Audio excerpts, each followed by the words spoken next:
There we go. Hello, good morning, everybody. Welcome to a Coffee and Catch Up live stream. This is Beyond Authentic Health and Beauty. My name is Lisa. Hello. We've got a couple of people watching already. Oh, hang on, let me just put my live chat on. Sorry I was about a minute late coming on. Come on, give me my live chat. What's going on? Yeah, sorry I was a little bit late coming on this morning by a minute or so. I've literally just been on the phone to the doctors, but I will talk about that in a few seconds. This bloody cushion cover, look at this cushion cover. I broke the zip. I need to get some new cushions, actually. That's what I need to get. Anyway, good morning, everybody. If you are here on the live stream, hello, welcome. Do say hello in the little chat thing, because that really... Hi, good morning, Kirsty. As I was saying, do say hello. She pops up. Hello, my darling. How are you this morning? So, yeah, I am personally doing okay. Haven't slept. No surprise there. Although I did crash out yesterday afternoon. So I did crash out, or yesterday evening after we had dinner, and then woke up again at about ridiculous o'clock. Good morning, Renata of the Craft. I love that name, my darling. Good morning, Lisa. It's like being at school, isn't it? Good morning, Lisa. Good morning, everybody. Yes, we do, Kirsty. And we do need to do a charity shop. In fact, I might try and come over next Thursday. We'll do another on location. So I've got all my makeup done today. Look, it matches my top. It actually matches my top really well. In the mirror, in this light in here, it didn't actually look that great. It didn't look great, but the color wasn't coming through as much. But on camera, this olivey green, oh, I'm loving it. So this is actually, before we go on to anything else, this is actually, I'm going through my Makeup Revolution stash at the moment and working out what palettes I like, what palettes I don't. I've got some new palettes that I haven't even used. I've got some that came in bundles that I haven't used that are still new, that I'm thinking I'm probably going to just put some of those into a giveaway. And this one is the Forever Flawless Enchanted palette that me and Kirsty did a live, no we didn't, we did a collab last October on. And so I literally put my hand in the drawer, grabbed a palette out, and this is the one I grabbed. And it is so good. I keep forgetting that I've got all this, there were some really good Revolution palettes. So I grabbed that one out. So that is what I have on my visage this morning. And I've teamed that with the, the JSC Shane, what's it called? Liquid lipstick. So yes, and I've got a new top. Look at my new top. I bought new clothes. These weren't even in a charity shop. These weren't even in a charity shop. This was in Asda. I know, right? Because it's Joie. It's that very high class designer Joie. I really loved it. So we were in Asda doing some shopping yesterday after Slimming World, and I nipped to the loo. And as I came out the loo, they were literally on the rack right in front of me, and my size was there. And I was like, I haven't got anything green, and I miss wearing green. The only thing I've got that's green is my sort of pagan dress that I wear at camp, which doesn't quite fit me at the moment because fat. So yes, so this was literally standing right in front of me, and I was like, well, even if I can't fit in it now, I might hopefully, give me another 6 months. I might have lost £2. Bloody buggery sake. But yeah, it's really cool, isn't it? I never used to wear green at all. I used to really, really hate it. But slowly, it was the So Dope palette that convinced me that I could wear green, because I fell in love with that palette. But I love it. I love my eyes. And so I've got my face on ready this morning, because after this video, once I'm done with this live stream, I am going to be filming the giveaway video. Now, I know last week I said it was going up on Saturday. I had a couple of bad days health-wise, but also it's now not one giveaway, it's 3. Oopsie! So yes, it's now 3 different giveaways. But that will all make sense when the video goes up. So there's basically a whole giveaway bundle with a shed load of makeup in. Oh, crikey, notifications have only just gone out. Oh, thank you, darling, for letting me know. You love the colour. It really suits me. Thank you. So yeah, I've got one lot is going to be a makeup bundle, some makeup, some skincare, but a big bundle. One of the things is Slimming World related, and then one of them is Witchy related. So you'll be able to enter like, if you're not interested in the witchcraft stuff, you can enter into the, you could enter into the beauty and slimming world one. If you're not interested in the slimming world, you can enter the beauty and witchcraft. If you're not in, you know what I mean? So you can pick and choose which bits you like. Kirsty says, see, I told you you'd have more stuff than you were letting on. Well, I've bought bits and pieces for the giveaway. And obviously with the Slimming World books and that for the Slimming World giveaway, that's additional. So there's a few things that I bought then, and then the Witchy giveaway is really exciting. It's really exciting, but you'll have to watch the video for all of that. Renata of the Craft, I love that name so much. You're looking gorgeous, Lisa. Oh, thank you. And so ready for Lunasar. Lunasagada. You don't know how many edits were in that sodding video.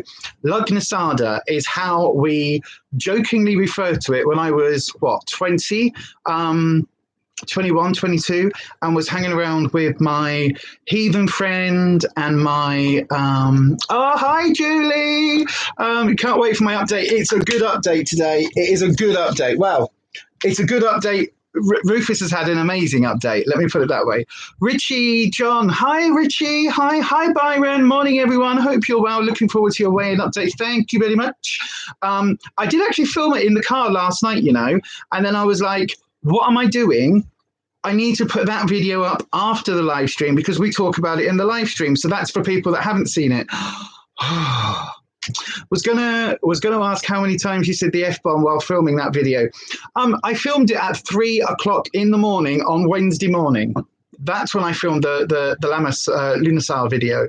That's when I filmed it. So yeah, 3 o'clock in the morning, I finished filming. It took about 40 minutes to film the video. I then came in here and I was like, I'll start editing, fell asleep, woke up at 9 a.m.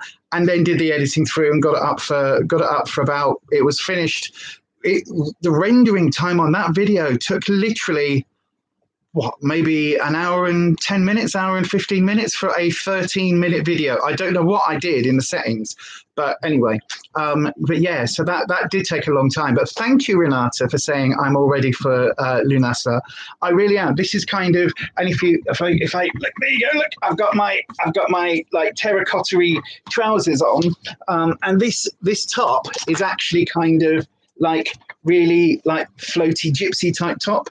So it's one of those elasticated ones. So it doesn't really give you any room for bulges and anything, but I don't care. You were going to ask how many times I said the F-bomb filming that. Yeah, I know, right? I did say it a few times. There was a lot of ums. There was a lot of referring to my notes because there was a bit more. I took a bit out, but there was a bit more where I was referencing other deities and things, and that was a nightmare because my pronunciation skills are not great. But anyway, so that was interesting. And yeah, so that took a lot of filming, that one. Something has arrived that I really want to show you as part of this project. I really, really, really want to. I'm so excited. It's such a ridiculous thing to get excited about as well. But I am really, really, really excited. And I can't show you yet because it's all like until everything happens later, until August. Equally, the Witchy giveaway was going to be there were going to be different things in the giveaway, all linked into this Witchy project. So yes, very interesting. I need to make sure I don't like, yeah, I don't, what is it they say? What is it? I can't even remember. It's basically shoot your load before you're ready. But there was another phrase that was a lot more politer than that. And I can't remember what it was going to be. But anyway, how is everybody this morning? We've got 7 on the live and only 3 thumbs up. Can we get some thumbs uppies, please? Can we get some more thumbs up? If you're watching this on the live stream, please give me a thumbs up. Thank you. Please, sir, I want some more. HK Official, great. Thank you, HK Official. Nice to have you with us this morning. I have got my coffee, by the way. I am drinking, I can show you what I'm drinking. So this is, and finally, it's in the description box down below. So if people do want to do the packed coffee, so this is the packed coffee thing that I get. And it's a subscription coffee, and it's basically I pay $7.90. So there's 3 different levels, right? You can do $6.95 where you get like their house blend. You pay $7.95 for what's called a single farm. So this comes from one single farm, and then there's a $9.95 one where it's like the top 20 something. So I'm not quite sure what that one is, but I get this one. It's £8 a month. And every month I get a 250 gram bag of single farm, more than fair trade coffee, direct from the farmer. And this is actually last month's. It was roasted on the 25th of June and was packed on the 28th of June. And I got this, I think 3 days later. So literally it's roasted. It turns up like 3 or 4 days after it's roasted. It's absolutely bloody amazing. But this is actually a little dribble of the bourbon cream one, which is this one, and this month's blend where I got a chocolate orange one, but I put it in the wrong bag. I literally was just like putting the dregs in and I put them in the wrong bag without realizing. So yes, in the description box is a link to packed coffee because I love them, right? One of the farms that I regularly get blends from is a Ramira women's cooperative in Rwanda. So it's all women that work the farm, and they all get paid for Rwanda, a good above, like quite a bit above, well, allegedly, but anyway, a fair bit above fair trade levels. And the coffee helps but when you're buying it, it helps to support the farm and helps to support the women, which is absolutely amazing. And every single time we get a thing, you get a little thing which tells us where the coffee came from. So this month's one that I got was grown by Orlando Babativa, and it's from El Paraíso, which is in Colombia. So it's one particular farmer that produced this. It's absolutely amazing. How do I do my eyebrows? They always look lovely. The answer is I don't have any eyebrows. So there is almost zero hair there. There's actually a couple of strands here that I need to get rid of. So I don't have any eyebrows because of my alopecia. Or it might not be alopecia, which I'll come to later in this. Good morning to Kelly. Morning, my darling. How are you doing? I hope you're well, love. I really, really do. I hope you're doing fantastically well. Anyway, let me just finish about packed. So anyway, people were asking before about this, about like the thing, because there's a free, or not free. There's a refer a friend voucher thing where basically you get £5 off your first order. So it turns out so it's £3 for a bag, which is including delivery. So if you want to do it, down in the description box is the code. But if you see it, if you want to write it down, it's on there now. But yeah, it's down in the description box. If anybody wants to do it, it's not sponsored or anything like that. It's just a refer a friend link. You save a £5 and I think I save a £5 or something like that. I think I might save £3. I don't know what it is. It's something like that. But anyway, if you want it, I thoroughly recommend this. I can't even remember. Kirsty will know more than I do how long I've been getting this coffee for. And if you know me, you know that there's a reason this is called Coffee in a Chat, because I am a coffee addict. I am an addict, literally, like it's ridiculous. And so my favorite coffee store is Costa. But actually, yeah, this is amazing. So I can thoroughly recommend it. And it's in the description box if anybody wants to go and give them a try. Julie, you're in the same boat. What's that, my darling? Oh, with the eyebrows. So yeah, so because all my hair basically, all my eyebrows sort of just fell out. But well, they didn't just fall out. They kind of just started going a bit sparse. So when you got like patches, and then bit by bit, the patches were, the bits where there was a few hairs left were the exception, because it started off just getting like a little thin bit here and a thin bit there. I mean, I've never had like bushy eyebrows. I've never had a full brow. When you look at people like Joan Crawford, and she's got these amazing brows. I mean, I know they're penciled in, but they were absolutely like, I've never had that. I've always had really kind of a bit wispy brows. But then when everything happened and I started to lose my hair, my brows really did just disappear. So that was a pain. So then about probably about 4 or 5 years ago, Rufus actually paid for me to have them microbladed on.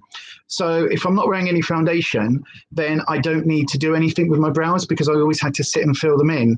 But because when I go on, if I do my eyes basically, then to balance them, I just go in with, what did I go in with today? All I did was go in with hang on, I can literally show you because I've got my little mobile brush pot here. So I went in with this little tiny little pencil brush thing, which is from the Look Good Feel Better, and I dipped into an eyeshadow, which is this brown one in this Enchanted palette, and that's literally all I did was then just like put them in. So yeah, it just went over the top of the microblading, and I think they look really good. And you can't, even when you look really closely, you can't see that there's no hair there. Anyway, that's for just the two of us, Julie, that were interested in eyebrows. Kelly, it's not actually that bad here today. We haven't had the thunder and lightning storms where I am yet. I haven't had a lightning storm here yet. It's chucked it down with rain, and now we got weird. Now we've got bright hot summer, so like bright hot sun again. So I think I've missed the storms here. Renata of the craft, you're almost ready this morning. Surprise, surprise, and set up to go as soon as this chat is finished to go out and buy the jars for your green witch potions I'm planning to make. Lunasa, what are you making? What are you making? What are you making, Kirsty?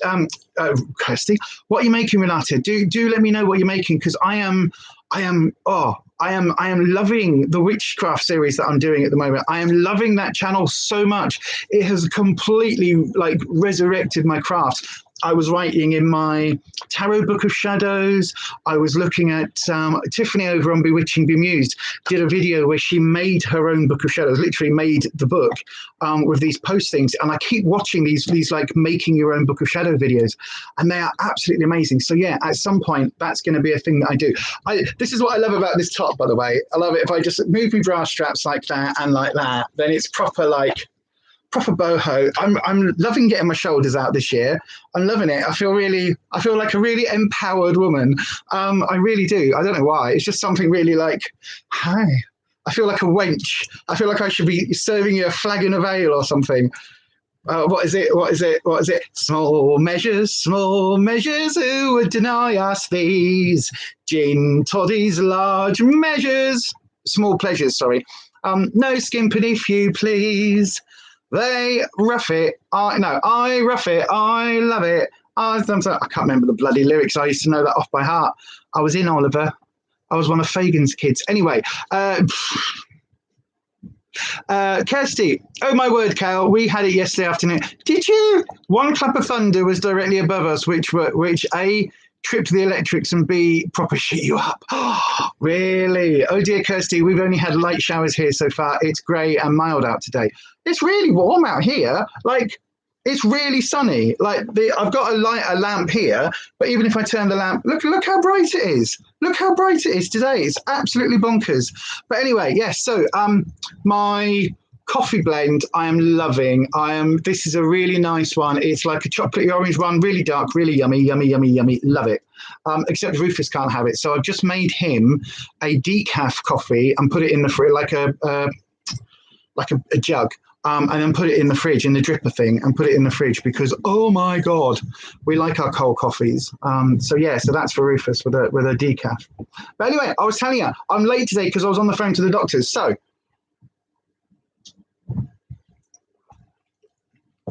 last week, I don't know if everybody was here last week, but last week, so let's go right back. Good morning, Major Spanner. Good morning, Anita. So when I rejoined Swimming World 4 weeks ago, we went pretty much back on plan. So my first week, our first week, Rufus came in with £9.5 off. I came in with £0.5 on, which I thought was a bit weird. But, you kind of go, it's that transitional week, and we were finishing off some of the food. So I had some like bread wraps and things that I was getting rid of because I'm not just going to throw stuff out. So anyway, he did that. I put on £0.5. The next week, he came in with, I think it was £2 off, which he was a bit upset about. But anyway, £2 off. And I came in with £4 on. Eating the same food, absolutely on plan. So yeah, that was a bit weird. Week 3, he came in with, I think it was £1 off. Is that right? Yeah, that's right. So week 3, he came in with £1 off, and I came in with £2 on. So in the first 3 weeks, he lost something like, I think, £12.5, and I put on £6.5.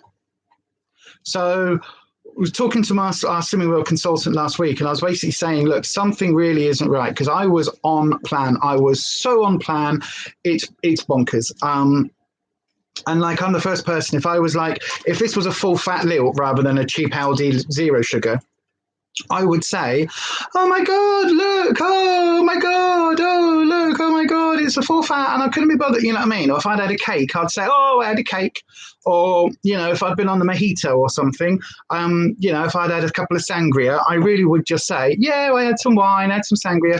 Good morning, little Miss Budget. Good morning, Ness, my darling. How are you doing? I'm just filling everybody in on Slimming World.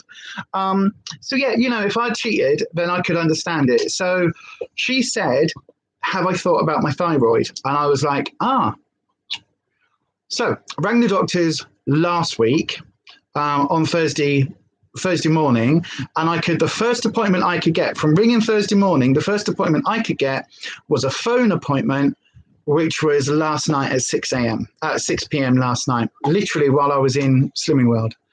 So, but that's fine. I spoke to the doctor, and the doctors agreed that, yes, I probably do need some blood tests. So I rang up this morning, was on hold for a stupid amount of time, and they said, oh, yeah, you can book me in on Tuesday, the 10th.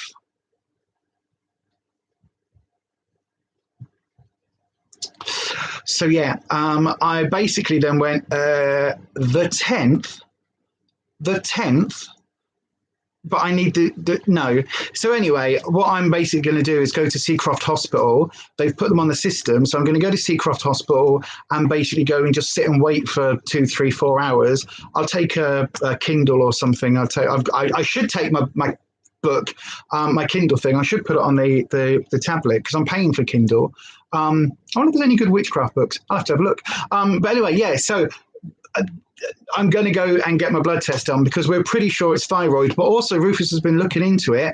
Hair loss is down to thyroid. And I don't know whether you can see, I am thinning like an absolute, like an old bald man, or like a 90-year-old lady. I should not be like this. This is ridiculous, especially the amount of estrogen I'm on. But anyway, so yeah, so I'm balding, the tiredness is related, like my hand cramps could be related to it. So everything I've been putting down to fibro, or not everything, but like take the pain away, the rest of those symptoms could well be an underactive thyroid. So, and then the doctor said, I'm so angry, because the doctor said to me yesterday, she said, it could be an issue with your thyroid, because when we checked you like over a year ago, it was borderline. They never told me that. So I've not been looking for any symptoms, or even, it never even crossed my mind until now. So, oh my God. Right, let's catch up with the chat. The kittens going for their first vaccines. Oh, they're so cute.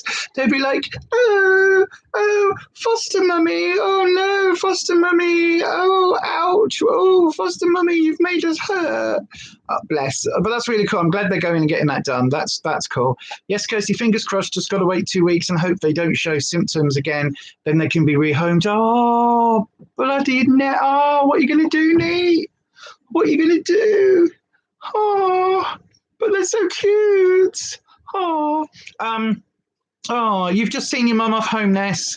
She came to visit. Oh, that's lovely. Hey, Kirsty and Kelly. Hi. Saying hi to everybody. Oh, that's nice, neat. I hope mum's doing well, says Kelly. She is doing well. Oh, I'm so pleased she's doing well. Kelly, the only thing I've found to help with thyroid-related hair loss are hair burst vitamins. I've never heard of that. Could you send me that over on Instagram? Could you send me that? I've never heard of that. So why didn't they do anything about it then, says Ness. Exactly. They didn't even tell me. They didn't even say anything. She just went, oh yeah, looking at it, it was borderline last time. Well, if you know it's borderline, then obviously from a year before that when it wasn't borderline, something is like, you know, if my thyroid's going, working fine, ooh, then surely at that point you go, maybe we'll monitor this, come back in a month, we'll do another lot of blood tests. Not just, oh, we'll just forget about it until she bloody complains a year and a bit later. Jesus. Oh, so bad. Oh my God, Renata. You're the only person, apart from me, and also the person who taught me, that I've ever seen reference that. Renata, I love you so much. So you're making a set of plantain salves. I've done that. I've got some in my witchy cabinet in the back room. I've got like it's a tea light. It's like an empty tea light thing, but it's got some plantain salve. It's literally what's in it. Yeah, not the banana, the herb type. And then because I've got this app called Picture This or whatever it is. Anyway, it's a plant identification app, and I think I pay like £2.50 a month or something for it. But anyway, it's worth it because when I was out walking, I found the plantain leaves. I found there's a big old patch of it over on a field near us, so I can get access to it now. And literally, it's been years since I actually was like, I made some at the Lamas camp. Hang on, it hasn't been on for 2 years. We missed 2 years, so five years ago. And the one I've got is still really, really good. I use it for burns. I use it for. I should use it for bites. I don't think about it for bites. I use my Antithan. But yeah, I need to use that because it's so good. So yeah, if you don't know, everybody, plantain is like a kind of long but flat-leaved herb that is just grown. It's like a wild grass. It's grown everywhere, and you can smash it in with like crush the leaves in a pestle and mortar. We put it into some. It wasn't royal jelly. What's the other thing? BP. Yeah, BP jelly. What's it called? The thing. Anyway. Petroleum jelly, right? So you put in a little bit of petroleum jelly, boiled it, and then when it goes super, super, super hot petroleum jelly, and you've got to watch it because it's got a really like weird burning point. But then you pour that into little tea light things we got, and then we all took some, and I've still got that. It's so good. It's so good. And you're also going to make a set of comfrey and calendula balm. I love calendula. You'll all be seeing about calendula, and if there's time I might make something with rose petals and lavender. Renata, you're a kitchen witch after my own heart. Wow. Was going to say, neat time for a wee holiday when they're all gone. Absolutely neat. Hairburst vitamins we got in a box last year and they were good, but you'd need to check ingredients. Why? What's in the ingredients? Yeah, sure. They are those gummy style vitamins. I've tried so many. Hairburst are the only ones that I have noticed a big difference when I've stopped taking them. Really? Oh, Kelly, I'll definitely have to have a look at that then. They should be okay, but do check with the docs. I have the autoimmune type of underactive thyroid. Well, this could be it with me because we know there's been something happening for years. Rufus is like, you've been falling asleep and you've been like powering down, as we call it, because I did it last night on the way back from Asda, apparently, literally from the corner of our road. Kirsty knows, from literally the corner of our road to where we turn around and park the car, I was asleep. I don't remember. I literally kind of was like, oh, I must have just like blinked my eyes and we were home. I didn't remember. I had absolutely no idea. So yeah, totally bonkers. But he basically is like, oh my God, something serious is up. Like, we've noticed this for a while. And then he's gone online and done a lot of the research for me because he just loves me so much. And yeah, so he's basically gone, it's your thyroid. Like, there's 100% your thyroid's buggered. This will be why. But that will explain why I was putting so much weight on. That'll be why I wasn't able to shift it this last few weeks on Slimming World. Just absolutely bonkers. Absolutely bonkers. But yeah, I'm so annoyed that they didn't tell me. I really, really am. I so want to give you some spoilers for some of the things.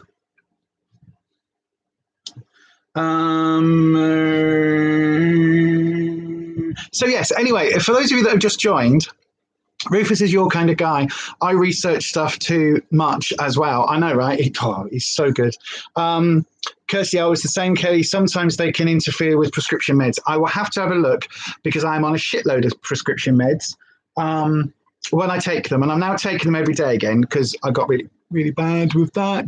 I know Kirsty's going to kick my ass in a minute because I got really bad with taking my meds. I was really, really shit for a while. I think because I was so worried about Rufus because his breathing was so bad, and I was just like, whenever that happens, I forget my own self-care and my own like self-needs because I'm so worried about him that my brain just goes, oh, whatever. Like, don't worry about yourself. You can't worry about everything. Just deal with Rufus. But yeah, so I'm back on my diabetic medication, my mental health medication, my antidepressants, my shush, my so my gliclazide, my tramadol for the pain. What else am I on now? My naproxen, my lanzapranol, I've got a whole. It's like Boots the chemist when they deliver here. But everything's back in my system now. So everything's good. Everything's fine. It's all good. It's all good. You've got some plantain growing nearby, but I can't bend down to pick up. I know, right? Tell me about it. So you're starting to grow some in containers. Oh, wow. But I cannot recommend petroleum jelly. You use olive oil, coconut oil, and beeswax. Yeah, it's just what we had at the. It's just what we had on hand at camp, and it was one of those. Basically, at pagan camps, you've got like two things happen. One is pagan meantime, and one is like, is it on the board, right? So these are the things you ask about. Is it on the board? And there is where we go. There's a giant notice board on like the bit from the main camping ground to where all the rituals and that take place. In fact, if you look at the Lamas video that I did, there's a load of videos that are taken from that farm, not from one of the camps, because you're not allowed to film at the camps, but they're taken from that farm. The farm did a video. It's absolutely amazing, like amazing. But there's a notice board, and basically the sisterhood, we kind of, we're like the events managers of the camp. So we run shifts. It's like lost and found, what's coming up. And if somebody wants to run a workshop, say, like if you say, I want to run a didgeridoo sound bath workshop, somebody will go, okay, well, there's a space on the board, we think between 11 and 2. And, choose a slot in the whatever, in the roundhouse or in the big tent, or, outside somewhere, depending on where they want to do it. So basically, that's what we do. So the sisterhood, I was part of the sisterhood. We basically just sit, and it's just like, you just got people on hand, kind of just in case, it's like tourist information, but for a pagan camp. So is it on the board? Is something that is just like somebody goes, is there a workshop coming up? Is it on the board? Oh, I don't know. I think so. I heard somebody talking about it. Have you checked the board? Is it on the board? Is it on the board? Because they'll just come and go, do you know if there's anything happening tomorrow? Is it on the board? Have a little look on the board, but we'll have a list. But we go, no, I'm joking. It's, yeah. And it stuff happens like literally from probably 11 a.m. through till maybe 5 every day at camp. There's like lots of multiple events happening all at the same time. It's wonderful. I love it. I miss it so much. But when we were there, long story short, I know, right? Waffly. Long story short, when we were there, as I say, 5 years ago, somebody pulled out of one of the herbalism, doing a herbalism workshop. And so Mother Malarkey, the woman the witch who runs the camp, she basically was like, right, okay, this is what I can do. I'm going to do this. So yeah, she was basically like, so we ended up doing it with petroleum jelly, and she was saying, this isn't the ideal. It works as a carrier, but it's not the ideal. So yeah, I will definitely, if you could send me a recipe, Renata, or like just a sort of rough idea, that would be amazing. Anyway, back to the chat. For sure, hopefully you'll be able to get some lemon from the docs to help. Hopefully. Oh God, Kirsty, here we go. Look, grr, I may only be short in stature, but I can roar very loudly when I want to. I bet. I know. It's fine. I'm back on it. Everything's good. I've been back on it for a while. A good couple of months of having everything in my system. And there is still the odd day where I forget my meds because my brain just is literally like, did I take them? I think I took them this morning, and I'll actually be remembering like 5 days ago or something. because I remember I'd be like, oh no, I took them when I got up, because I took them when I was still in bed. But that would have happened yesterday. It would have happened like days back. So yeah. Little Miss Budget Ness, me too, Kirsty. So can I know, right? I know you can all roar. And yes, I thank you very kindly. And I thank you very much. And I will, this is part of my healing process. And this is part of Pluto in retrograde, I think it is. Was it Neptune in retrograde? The one where all the truth is coming out and everything's getting revealed. This is what's happening at the moment. So this is my, like, ooh.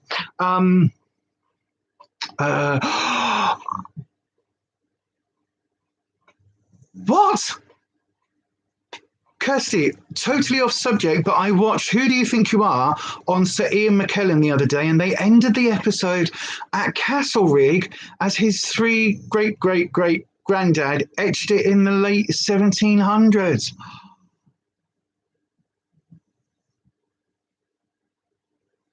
Wow, I was only talking about Castlereagh. I was talking to my friend Flick yesterday, last night, because he's been to camp with us a few times.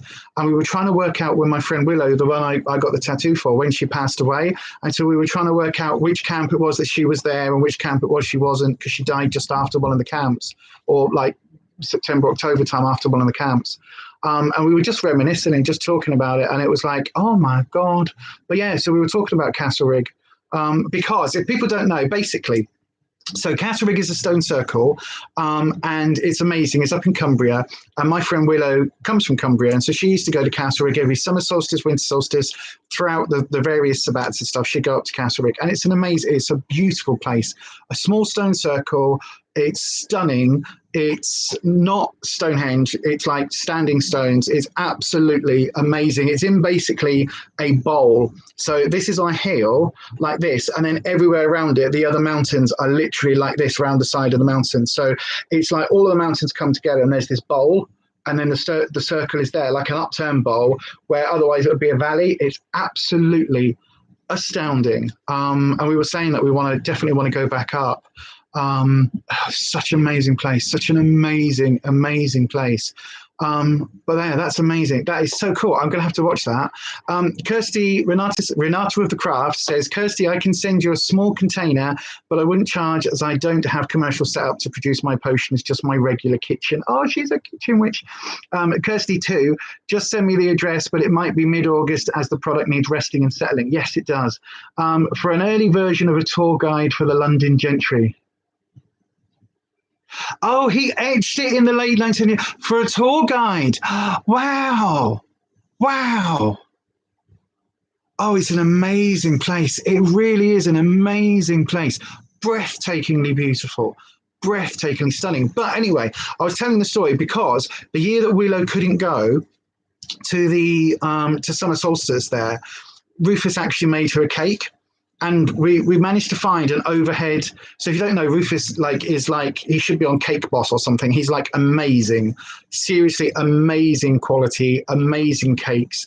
But yeah, so we found an overhead photo of Castlereagh, and he then recreated it on a round cake. So it literally was the shape of the round, or like of the hilltop, and basically made all of the stones. We got different photos of like what the shapes of the stones were. So some of them are like really small, almost like little sort of triangle pieces, and some of them are bigger standing stones. And he made every single one out of that fondant icing stuff, like decorated it, put I think it had like fence posts and wood sort of around the side and tree stumps, and it was absolutely beautiful. So much so that Willow, when she got it, because she cried and cried and cried because she wasn't expecting it, and we were like, look, you can't get to Castlereagh, so Castlereagh will come to you. So we made it on a cake, and basically what she did, she cut the top off, and then wrapped it in cling film and put it on like a cake board and put it in the freezer. And then, because she had cancer, basically, she was dying of cancer at the time. And what she actually ended up doing is she ended up having the top of the Castlereagh cake put into her coffin, and she got buried with it, which is amazing, because it basically was her going to the other side, not just with a cake, but also with her favorite standing circle. And it was absolutely It was amazing. And I will, if you follow me on Instagram on the Beyond Authentic Health and Beauty, and in fact on Beyond Authentic, just where the I is a one, I will put it on both of them, okay? Because it was just an amazing similarity of the cakes. It really was. In fact, I might even have it on my phone, actually. Let me just have a quick look in my screenshots. Did I screenshot that? Did I screenshot the cake topper? Oh, hang on. Look, I'll just show you. That's my friend Willow. Wasn't she a beautiful human being, a beautiful soul? Look how amazing she was. She was just an amazing human being. Anyway, it's just going to get me all upset and maudlin. Well, it's not, because, you know, death is part of life, unfortunately. It's how we know it's worth living and looking after and doing all of that lovely stuff. I know we got deep and philosophical, didn't we? And all I was talking about was cake. Oh, crikey. Maybe I don't have a copy of it on this phone. I thought I did. Maybe it's in my downloads. 1 second. I will double check, just because if I can find it while I'm talking about it. Like, that's the original photo. So that's the photo of Castle Rig Stone Circle. Amazing. And let me have a little look-see. Where's oh, I don't have the comparison one on here. I'll have to find it. It's on the computer. Anyway, I know. Sorry, everybody, if you're not interested in talking about cakes and things. Renata, that would be fabulous. If you don't mind, Hannah, I'll cover your cost for postage. Fabulous. Renata, at least I'm not a kitchen witch. I just make things at various times, and sometimes those things are made in the kitchen. Fair enough. We'll have to commission Rufus to make us a special cake when we eventually do our Authentic Army shindig. Oh, absolutely, he will. Yeah, absolutely. That's lovely, though, as you were sending her off with everything she would need for the journey, as our ancestors used to do. Absolutely, that was the thing. And she was like, I'll be buried with it, because then she's got cake in the afterlife, and she's got, you know, her stone circle going with her. So, yeah, it was amazing. Renata, you're being far too modest, my lovely. Yeah, absolutely, Kirsty. She absolutely is. That little the spell little sachets that you added into the pockets that you made me for my birthday, which work amazingly well. I've worn them a couple of times under my skirt. Absolutely amazing. Thank you so much. Love them. Anyway, I just realized that I was talking about Slimming World and all of that guff and stuff with all of the doctor stuff, and I didn't actually tell you how we got on this week, did I? So let's everybody grab your coffee. I'll tell you what, we'll have a 2 second pause, or 30-second pause. Tell me what you're drinking in the live chat. Are you having a cup of tea? Are you on the squash? Are you on the Dr. Pepper Zero, which I love so much? So there you go, Dr. Pepper Zero.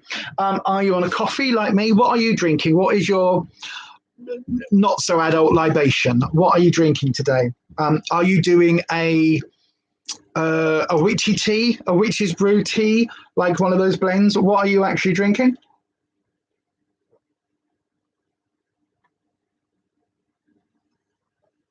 It's just an excuse, look, for me to drink some coffee, because I told you I am addicted. I'm also dripping it all down my bloody all down my chin.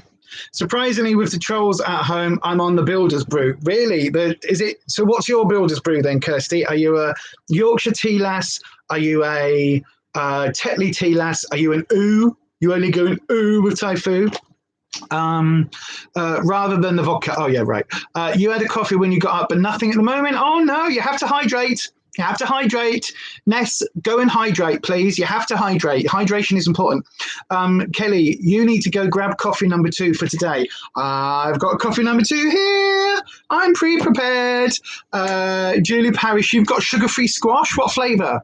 What flavour? Oh, Kirsty, look at that. Yorkshire tea, wee drop of milk, no sugar. Do you put the milk in first, or the tea first, or the hot water first? Too early for vodka? Not really. It's always 5 o'clock somewhere, Ness. It is always after 5 p.m. somewhere. Not with the trolls at home, Ness, says Kirsty. Renata of the Craft, you're drinking Dow Egbert strong instant coffee with sweeteners. Oh, I quite like Dow Egbert's, actually. It's got quite a nice mellow roast to it. It's not like, when I say mellow, it's like you can still get the nice strong one, but it isn't burnt. like sometimes when they do it, like they do a strong roast, it's just burnt. Ness, I will go and get some Vimto. Yeah, go on, go and get some Vimto. I'll wait for you, Ness. Let me know when you come back, and I'll talk about what happened at Slimming World.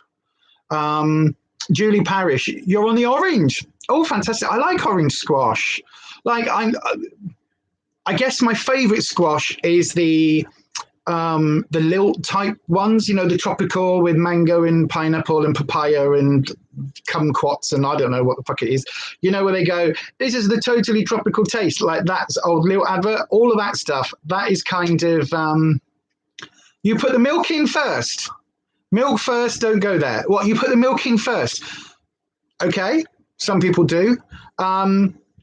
But no, but I still really like a good old fashioned, like, yeah, I don't think you can get it anymore. Apart from the only place I've seen it is in like corner shops. You know where you get like the good old fashioned, absolutely made with no real fruit juice, absolutely like 100% chemical, 100% artificial color, artificial sweetener, artificial flavoring, and like artificial water. That's the type of squash, the orange squash that I like. You know, the one that isn't orange color, that's kind of glow in the dark neon orange. That's what I like. If it's orange, it's got to be as good, but it's the same as bread. Like if I'm having white bread, I don't want like a nice Hovis white loaf. I want the cheap, nasty, like white bread that we had when we were kids. That's what I want. You like orange and mango squash, Kelly? You see, we've got orange and mango, and we've got orange and pineapple, and we've got Vimto, and we've got the winter fruit Vimto, and we've got lemon squash, and all of that. So yeah, Little Miss Budget, you're back. You got some. Right, okay, so I will reveal a couple of things. So let's talk about Rufus first, I guess. So Rufus came in this week with £3.50 off, which was like, well done, yay! So he came in with his Stone Award, which was amazing. He came in with Slimmer of the Week, which was amazing. £3.50, yeah, because it's got on there £3.50. But then he also came in with Slimmer of the fucking Month. So, absolutely amazing. Like, absolutely amazing. Totally bonkers. He's owed another fridge magnets. He hates it. Because I've got a thing with fridge magnets, right?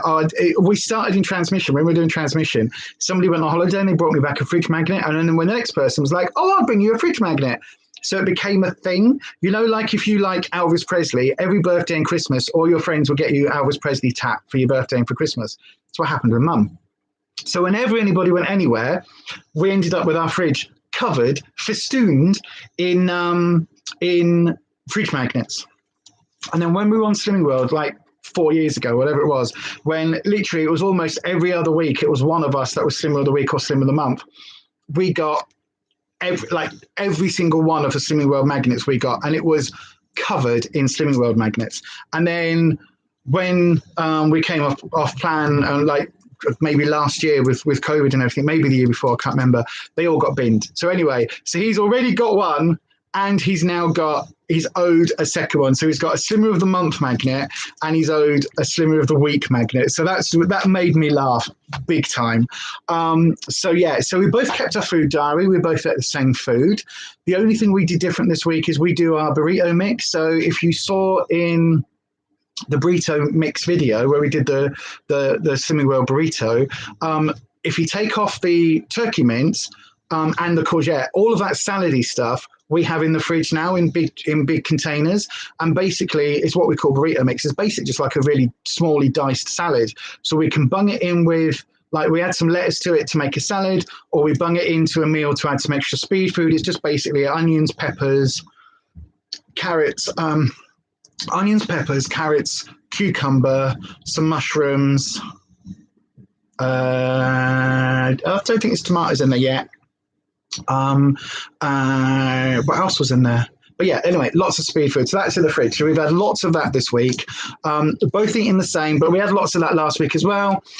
We had the same amount of fruit this week as we did last week. So, and I've had pretty much the same amount of sins. Like I would say maybe last week I was averaging 12 sins a day, and this week I might have averaged 9 sins a day, but pretty much like a very similar amount.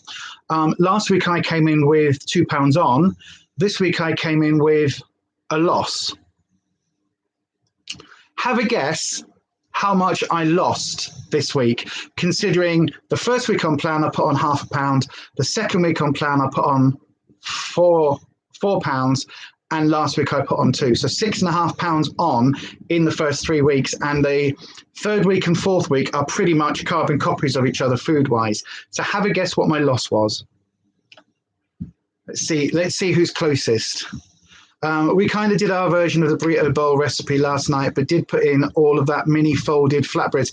Oh, they're really nice. Not so slim and well friendly. Oops. And it was delicious. It really is. It really is. It's so lovely. And if you make in Aldi, they do they do a smoked paprika like spice. Absolutely amazing. Really, really amazing. So I just put a whole shed load of that in with the stuff when I'm doing it because it's free on plan, and then put some of the other spices in as well that we mixed. So Kirsty says you're going for £0.5. Okay. Anybody else? Anybody else want to guess what I actually lost? Julie says £10. Oh, did I pay for group twice? Is that right? Is it? No, it's at £5.95 now, isn't it? Not £4.95. So that wouldn't be 2 groups. AfflictedBeauty, Kelly says £3 off with a crystal ball. Interesting, £3. Little Miss Budget says £4 off. Okay, interesting. Any other guesses? Do we have any advance on £10? Jesus. Anything else? Renata says £1 off. So we've got £0.5, £1, £3 and £4. Okay. So I got on the scales. I know, right? This is like when I was on radio, this is where I would say, I'll tell you after this. I'll tell you after this next song by the Bee Gees. Or something. You'll be like, I'll tell you after this, it's boom banga bang. And yeah, that's what I used to have to do on radio, just to eke it out. So yeah, any other guesses? Do we have any other guesses in the live chat? If you're here watching this on the replay crew, by the way, I want you to put your guesses down in the chat box as well. Do please, I want you to feel part of this, even though you've missed the actual live stream itself. Put it down in the comments box. Let me know what your guess is as to what you think I might have lost this week. Again, bearing in mind, same food, same everything. So I got on my scales. No, I didn't. I got on their scales. And I don't feel any lighter. I felt really bloated still. I'd had 4 coffees yesterday before group, and 2, however much is out of that of Dr. Pepper that I had yesterday. So like a can's worth, and some seafood sticks before we went and got weighed. And I came in with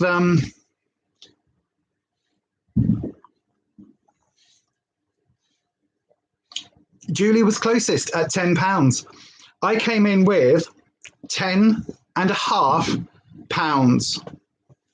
on. No, off. £10.5 off. What the pissing fuck? £10.5 I lost in the week when I had the same food as I did a week where I put on £2. I did nothing different. Everybody at group was like, well, I got on the scales. She went, the woman weighing in, she was like, 10.5 off. And I was like, what? And the people around me, somebody gasped. Somebody actually gasped. They were like, oh. And there were 2 people behind. And one of them said to the other, she went, did you hear that? She's lost £10.5. And I was like, how? Like, I have literally done nothing different. I have eaten the same food in the same quantities as the week before. Like, there is nothing different to the food that I've been eating. So, like, I don't understand. I don't understand.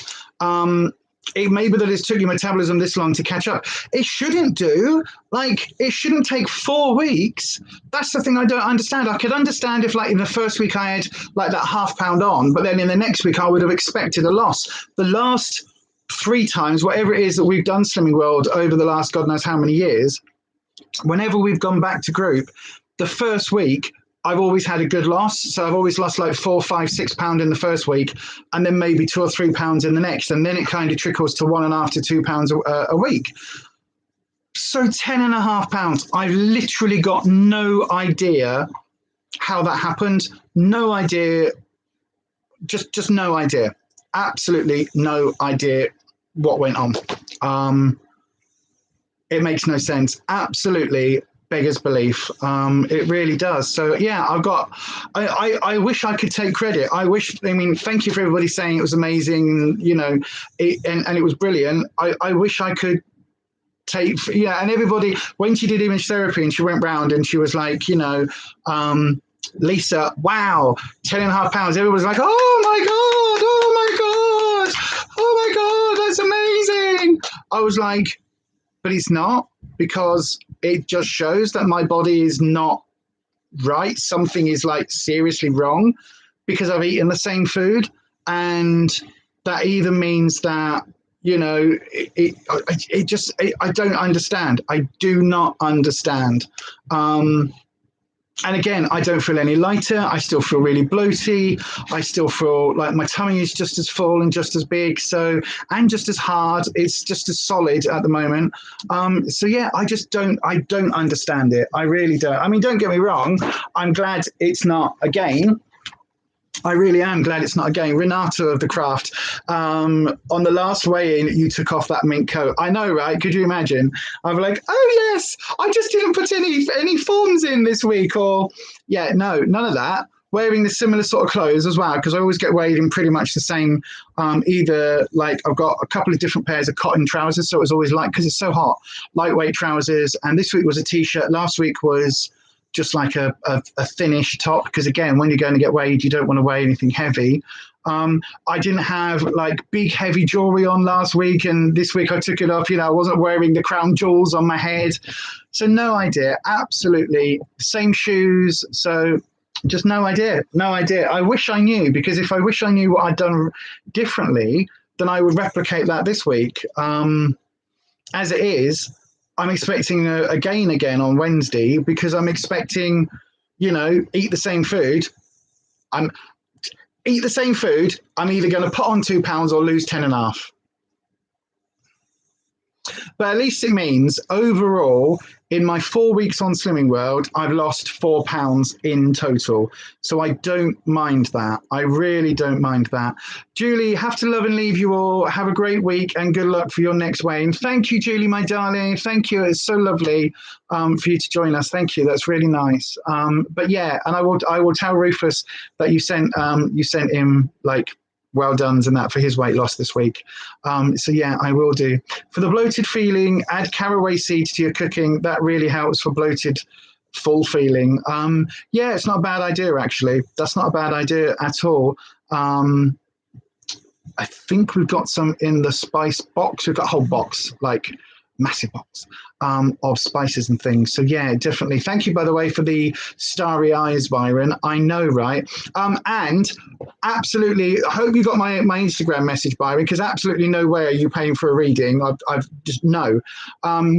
Anyway, thanks for joining us today, Julie. Have a fab week yourself and speak to you again soon. Yeah, so yeah, absolutely, Julie. If you're still here, bye, my darling. See you next week. So how's everybody else done this week with their weight loss? How have you all done? Have you had some good results? Have you had losses? Did you gain, maintain? What have you been doing this week? I've got to say, maybe four out of the 7 meals, maybe 5 out of the 7 meals this week have been the burrito mix. By the way, I also have to apologize. I've been really crap with putting the pictures on Instagram. I've got them all, and I will start collating them into a what we ate this week video. I will do that. Probably I can do one today for this past week. So yeah, I will absolutely do that, because I know that people have been interested as to what we've been eating. But yeah, I just don't understand. I don't understand. So I'm not even second guessing it. My consultant actually rang me in the week, although my phone didn't ring. And she left a message on my answer machine basically saying that she, go and do it then, Ness. Go and do a live weigh-in and tell us. You don't have to. You don't have to. But yeah, she basically was, what was I saying? What was I saying? What was I saying? What was I saying? What was I saying?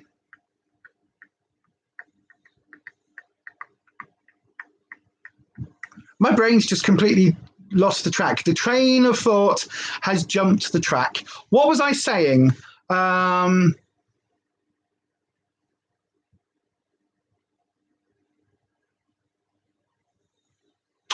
don't remember. I don't remember. Your concern. Oh, yes. Thank you. Thank you, Kirsty. Oh, see, thank God. Yeah, my consultant rang me and basically she was like, I know how devastated you must be. And I know that you said you weren't, but I know how hard it is for you. And I know that, you know, don't let it put you off plan. And I was just like, I was just thinking to myself, well, it's not going to put me off plan. Like this is now kind of almost whatever happens, this is my eating plan, and I know it's a healthy eating plan, and I know that it's, you know, it's going to work, and I know that long term I'll get to where I need to get to. It's just going to take a while. But she was like, oh, I know you must be devastated, and I was like, I'm really not, because it absolutely was the last piece of the puzzle to say that there is something wrong with my body. And I've been saying for a while, like, I do not feel well. And when people were like, yeah, but you know, it could be diabetes, it could be your hormones, it could be that. And I'm like, I don't know what it is. I am not well. I am seriously, like, I am poorly. There is something wrong. And it took that, like, that gain for the third week running for them me to say, no, this isn't anything that I'm doing. I haven't cheated on my sins. I haven't gone over my sins. I haven't even got close to the 15 sins. And absolutely, I mean, bearing in mind, I'm so fat, I'm allowed up to 20, 25 sins because I'm that fat. And also, like, being AMAB, it's kind of assigned male at birth. You're allowed more sins anyway. So there's a whole kind of confusion over that with me and Rufus. But anyway, we've been sticking to 15 sins. So, you know, it's not as if I'd gone over anything last week and haven't done this week. It literally was that thing. Weighing in last week, when I came in with a gain, it was like, right, this absolutely tells me that something is not right, that there is a problem, and this is my evidence. And so I actually felt really vindicated, to be honest with you. I felt really kind of, yeah, completely vindicated. And I felt, because it was literally like, look, I haven't cheated on the plan and I've gained weight. And whilst I can accept that, you know, if I've come close to it or eaten too many carbs or eaten something my body didn't agree with, I can retain water or something, you know, I can do that. But 3 weeks on the trot to gain weight, something ain't right. And last week really convinced me of that. And so coming in this week, I was convinced. I said to Rufus, I said, I hope I've lost something. I said, even if I have half a pound off, I said, at least that is going in the right direction. I said, and at least then, while we're looking at everything, that kind of makes a bit of sense. I said, but who knows? Who can say? And then to come in with 10.5 was just beyond bonkers. It really was. Because again, it makes no sense. But anyway, I'm going to accept it. I'm going to take it for what it is. And I will just basically go, okay, that's that. That's, you know, let's see what happens next week. If I come in with 10.5 pounds off next week, then you know that we're on the right track and something's going great guns. But I was like, I said to Rufus, I was like, have you been accidentally putting amphetamines on me dinner or something? Like, have you been cutting up like some what is it, crystal meth and putting it in with my burrito mix? Like, there must be something. And yeah, obviously he hasn't. Renata of the Craft. I will start to monitor my diet after Lunasada, Lugnasad,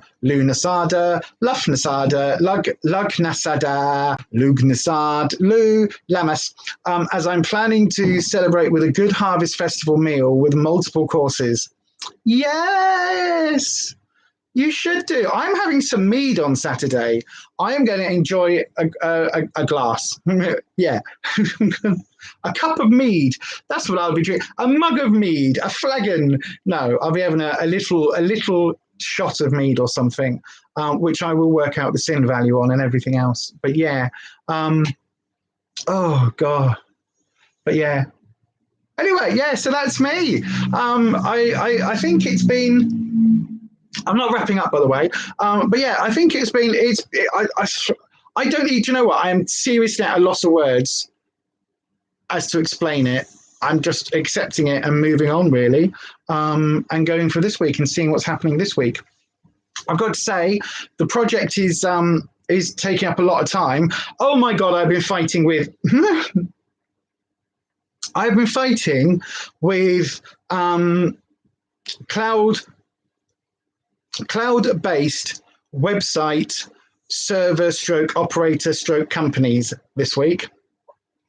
Your liquor cabinet isn't accessible at the moment, so can't get at the mead, but we are visiting the Little Sis on Saturday, so there will be a libation of some sort consumed. Cider's good, beer's good. I know you like your thingy, not mojito, what that lager thing that you drink. So that's like hops, anything like that. It's all part of the same sort of process. So pretty much anything with alcohol sort of level in it is kind of acceptable, really, I guess, at this time of year, especially with John Barleycorn, because that whole thing is all about alcohol in the Robbie Burns story, or Robbie Burns version of events. That's different. It's different. I tell you, it's different. I've got so many bites as well. I'm so itchy. I know you shouldn't scratch them, but I'm so itchy. It's ridiculous. We've been so hot here. We had so many midges. We put up one of those mesh curtain things across the door. Yeah. You left a couple of Mythos in her bar last time we went down. Oh, yes, Mythos. That was what I was thinking of. Yeah, that's perfect for Lufthansa, Lunasa. Every time I say it, I fall over it. It's so funny. But yeah, so like the projects take. So yeah, that's what I was talking about. So I have now bought. So we've got the domain names for basic, no, we haven't, BeyondAuthentic.co.uk and BeyondAuthentic.co.uk spelled with an I. So we've got Beyond Authentic with a 1 and Beyond Authentic with an I. So however you spell it, it'll eventually point to the same website. So that's good. So managed to sort that out this week, except my domain name host type person, the company's in France. So everything is in French. And every single page that loads, Google Translate immediately, it pops up in French and then it's in English. But it kind of is almost like a literal translation. So some of it doesn't translate very well. So I was trying to build this website and God knows what I was doing. I managed to screw something up.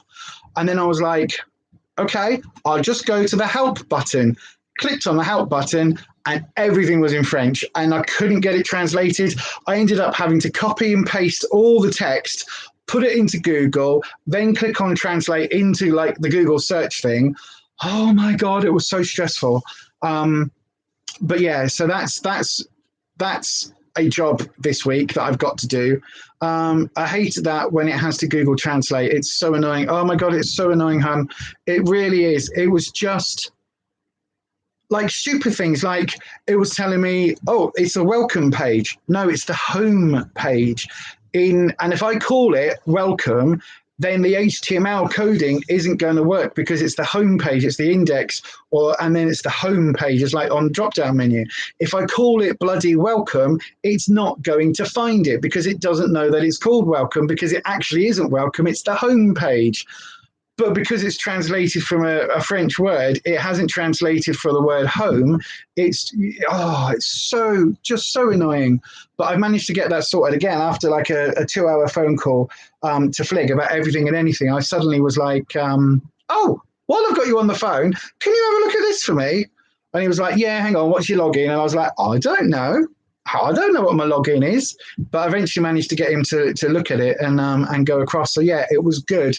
Your libation on the day, Renata, will be a bottle of Feuriger Drach Honigwein.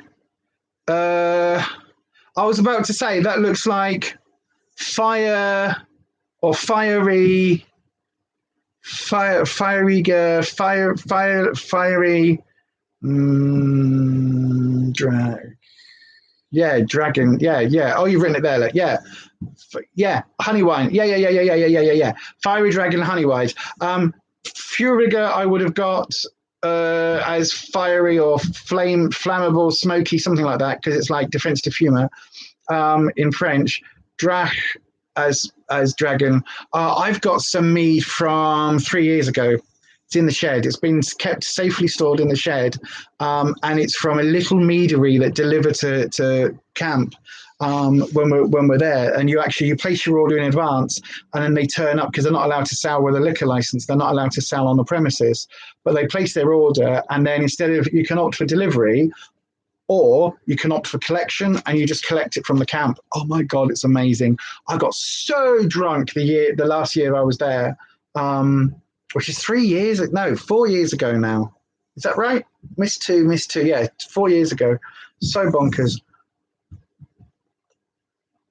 But yeah, so that's been my experience. And I'm also about to tackle the transmission website and basically take it down, because bless him, Flig's still been hosting it, and he's basically been our behind the scenes guardian angel for the last 5 years with transmission, and never charged us for hosting, which is just so sweet of him, like beyond sweet.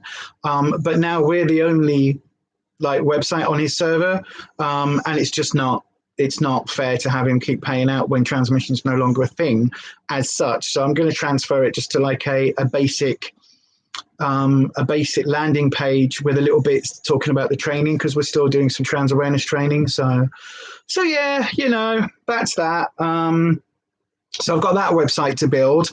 That'll be a simple one. I've got the Beyond Authentic website to build, which is part of the project, and all of that. So I've been looking at various web stuff. And then I've got another website to build as well, linked into the project. So yeah, it's all very busy at the moment. For those of you that are part of the beta testing as well, by the way, the next lot is going out this week. Something I was waiting for has turned up, and I'm so excited. I could piss. I'm so excited. I'm so desperate to show you all. I've got literally like these are ready to go. There's things are ready to roll. Has transmission fully packed up? Yes. Transmission is officially no more. In terms of the governing structure, in terms of the in terms of all of that, it is no longer a corporate entity. What it kind of is now is still existing as a once a month online Zoom or Jitsi chat, basically as a way of a catch up, and that is put out on the Facebook pages for transmission for the various groups. At some point, they're all going to be merged, so there will just be one transmission Facebook group where people from all of the different the 3 different cities will be able to like be on there and discuss things. But also that will be where we go, right, it's this week. So it's actually the first Monday of every month is that chat. So that's going to be this coming Monday. Of course wow, that's gone quick. So yeah, this coming Monday will be the next transmission chat.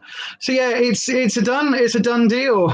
There's no more money. The funding's gone. So we can't. I'm not going to be back in the situation of paying for fuel to run here, there, and everywhere after everybody, and not be able to even sort of get any of the fuel costs back, let alone all the rest of the printing costs and all of the day-to-day costs.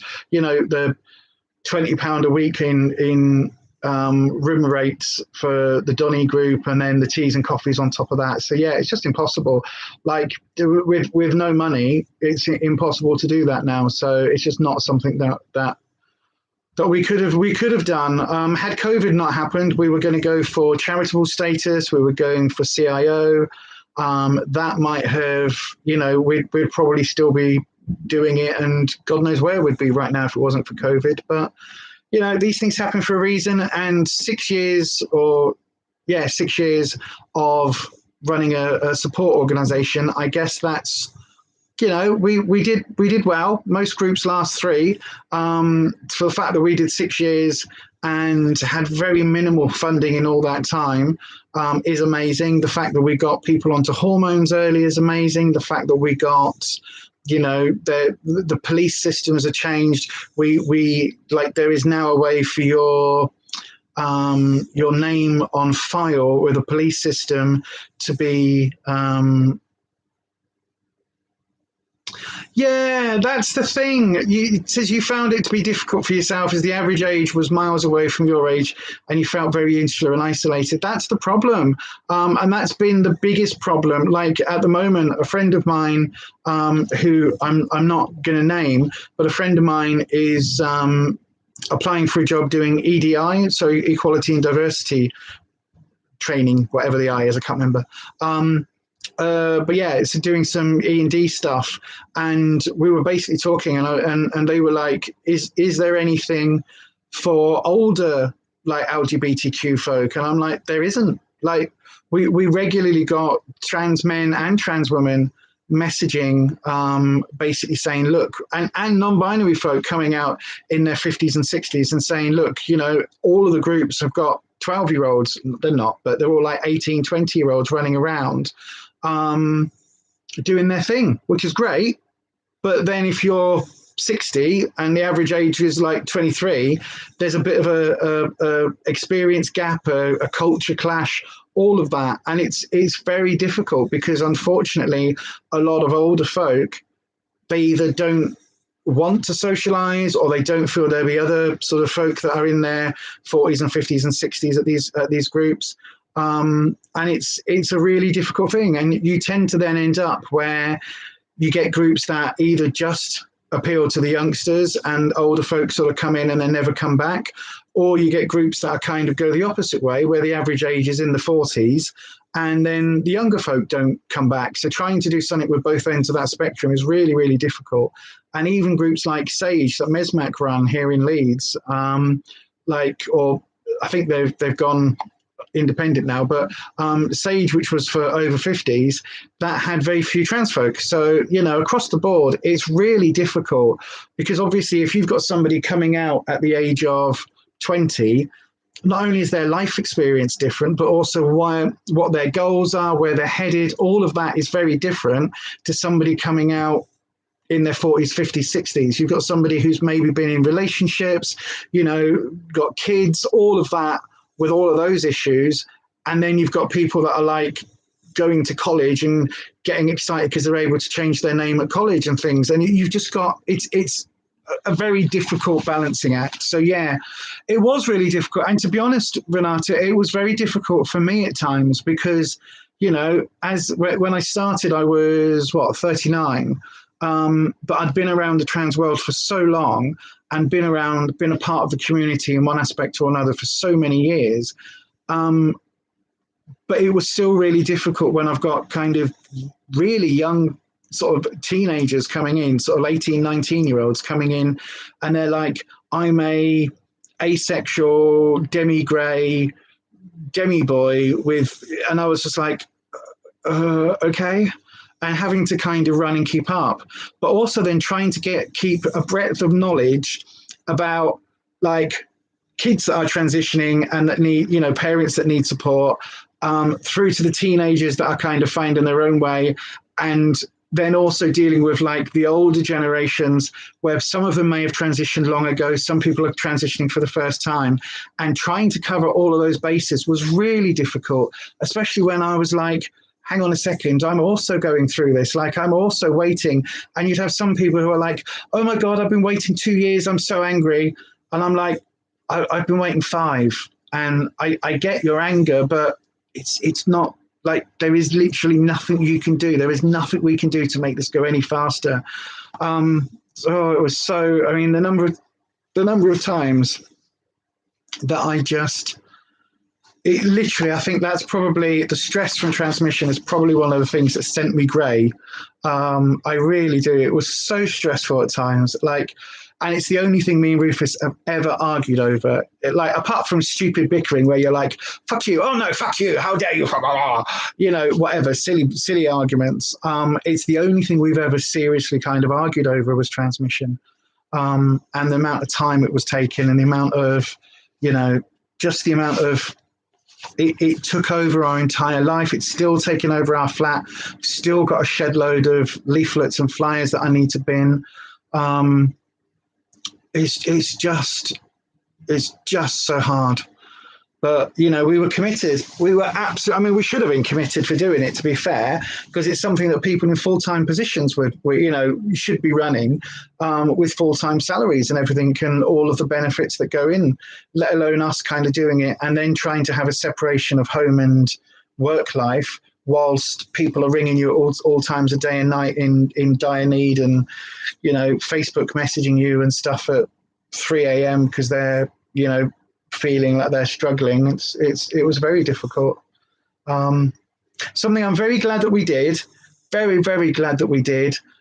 Very proud of the work we did, very proud of the fact that I know for an absolute fact, because we've been told that there are at least 3 people alive today because we intervened, because we helped, that otherwise probably wouldn't be here. So that is just absolutely amazing. You know, I know that there are people that have had surgeries a year, 2 years, 3 years early because we got them onto hormones early and because we had that scheme in place, which has now been rolled out, you know, to groups across the country, which is beyond amazing. So, you know, I am absolutely incredibly proud of what we did. However, I'm also very glad that I'm not doing it anymore, because for it to be such a small team and for us to have such an impact was so hard, especially when, you know, 4 days before my own surgery, it gets cancelled and I still have to go to group and do everything else. It's just awful. Kirsty, it's so hard to offer everything to everyone. It really is, darling. The biggest problem is that the local authorities are well aware of the variety of needs which are not being met within the community, but they look for them to be met on a voluntary basis. This was the thing. This was the biggest thing, because it's like, actually, these mental health services that we were providing, these, you know, I mean, even Mesmac, and I'm not about to talk shit about them because they really did support us a hell of a lot. But even when the funding when it came down to, you know, the funding was removed for one of the mental health groups, we were involved in I was involved in my work with Mesmac with 4 mental health groups. When 2 of them had to go, the first one that went was the trans group, because although the need is there, the numbers weren't. And so as far as, you know, because it's a smaller community base, so even though the need is absolutely kind of sky high, because the numbers weren't reflecting of it, it's all about the numbers. Like, they don't care about the qualitative difference. They care about the quantitative difference, because it's all about numbers and reporting and KPIs and all of that bollocks. So it was the first one that went, and it was, you know, it was one of those things that it was just like, yep, there's no more group or no more mental health group. And it was like, right, okay, well, we're just going to have to carry on because I can't pull this. So we ended up doing it in-house, which was so just... Anyway, yes, you're aware of an issue. It's because you are experiencing it yourself. So how have you not got enough energy? How have you got enough energy to help others when you are the ones asking the questions too? I know, right? Yeah, there's another issue. It's such micro groups of minorities. Yeah, it is. And the thing is, it's like, it's so difficult. But it's the same across all marginalised groups. It's like we worked quite a bit with some refugee groups. We work quite closely with domestic violence groups and things. We worked with CAMS, the children and adolescent mental health services. There you go. We worked with CAMS quite a bit. And so, you know, we were working with these agencies that were multi-million-pound funded agencies. And we're like, ooh, we got £3,000 in funding this year. That means we can continue. You know what I mean? It's bonkers, absolutely bonkers. But anyway, the next project in my life, because Renata's known me for years at this point. yeah, like I can't be without a project, something to get my teeth into. So yeah, this next project, because obviously for the last 2 years, the YouTube channel, the Beyond Authentic YouTube channel, was kind of a big part of that and doing all the makeup stuff. And then when I switched to the witch content, like it's still, I'm loving it. I'm loving this, by the way. I'm loving these morning chats where I'm just like relaxed and chatting as if you're here in the room and we're just having a conversation, except I'm doing all the talking. So it's exactly like you're in the room.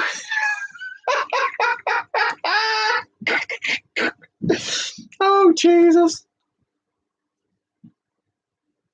But yeah, so this next project, like the amount of work that's already gone into it is ridiculous. The beta test crew will see that, and hopefully by this weekend, you'll see the difference.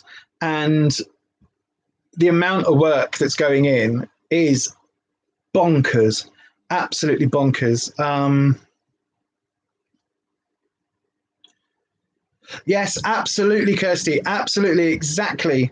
That comment, oh, absolutely, hon. You know my position is coming from a different angle, but we are all in an overall similar position. I wonder if that's also why we were drawn to each other.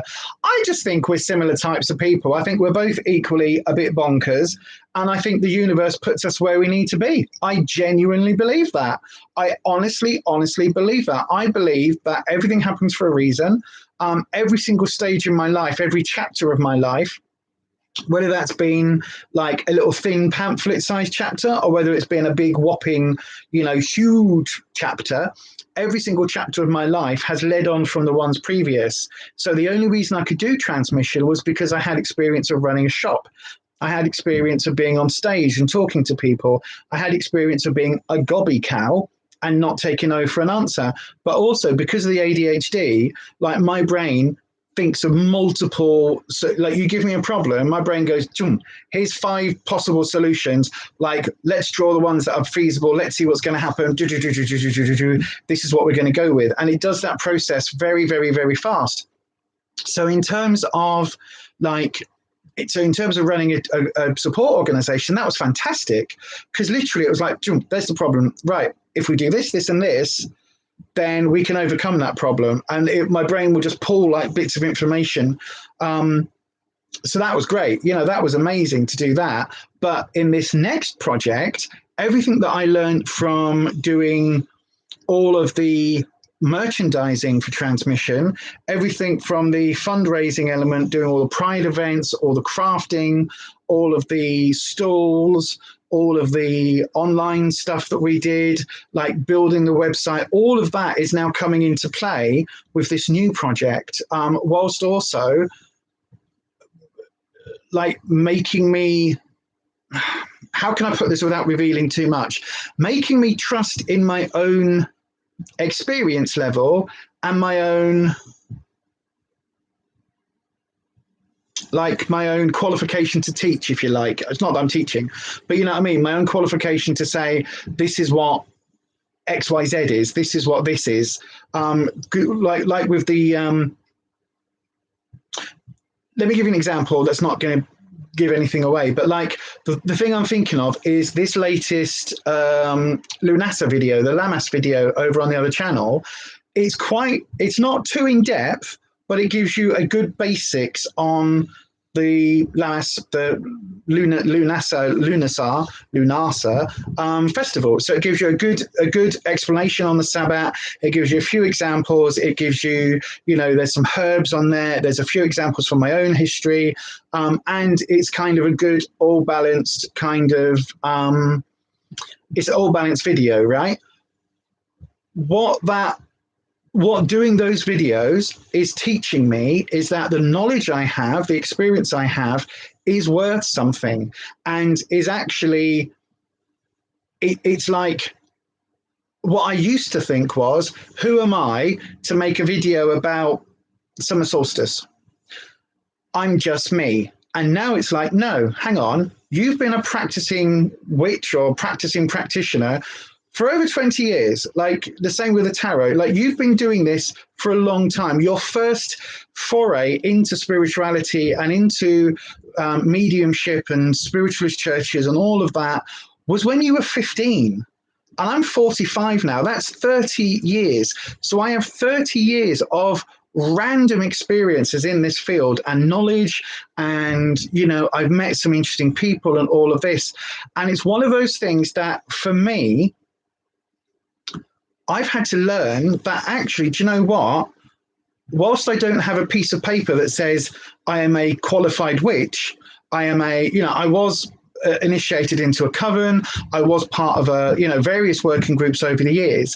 I don't have a piece of paper that say I'm qualified to teach witchcraft, but what I have got is the knowledge to do a video teaching people about Letha, or teaching people about Mabon, teaching people about, Lammas and Lunasa and some of that stuff. And yes, I refer to my notes, but I have that, it's my knowledge that is coming through.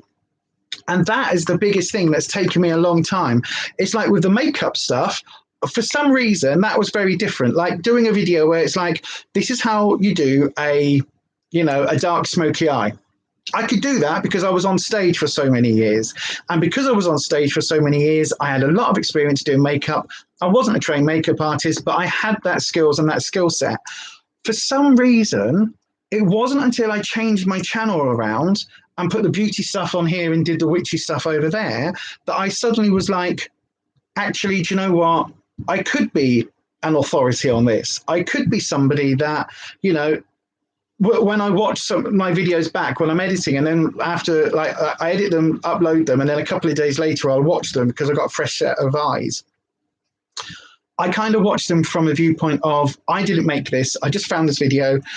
Is it any good? And so, like, in a day or two's time, probably tomorrow actually, I'll watch the Lunasa video back.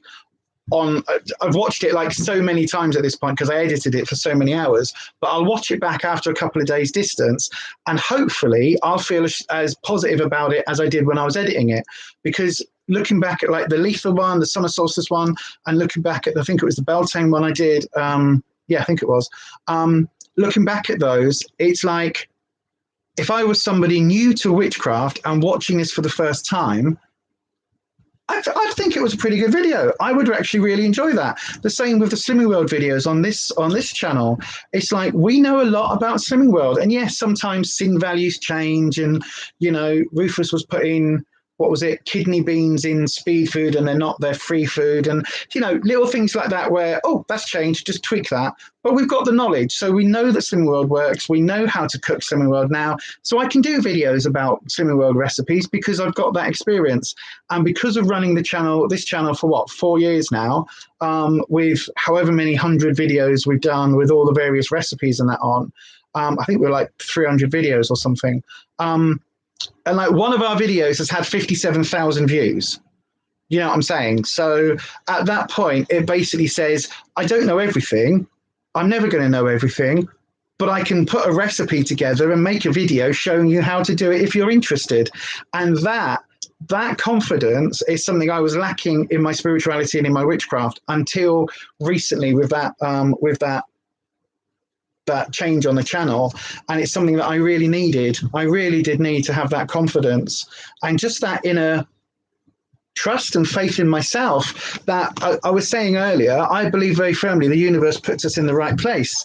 I believe we meet people. Hang on, I'm going to quote a musical now. I've heard it said that people come into our lives for a reason, bringing something we must learn, and we are led to those who'll help us most to grow if we let them, and we help them in return. Well, I don't know if I believe that's true, but I know I'm who I am today because I knew you. Like a comet pulled from orbit as it passes the sun, and so on and so on and so on and so on. That's from the musical Wicked, about the two witches from The Wizard of Oz when they were friends, and it's called For Good. And it literally says, I've heard it said that people come into our lives for a reason, teaching something we must learn. And we are led to those who help us most to grow if we let them, and we help them in return.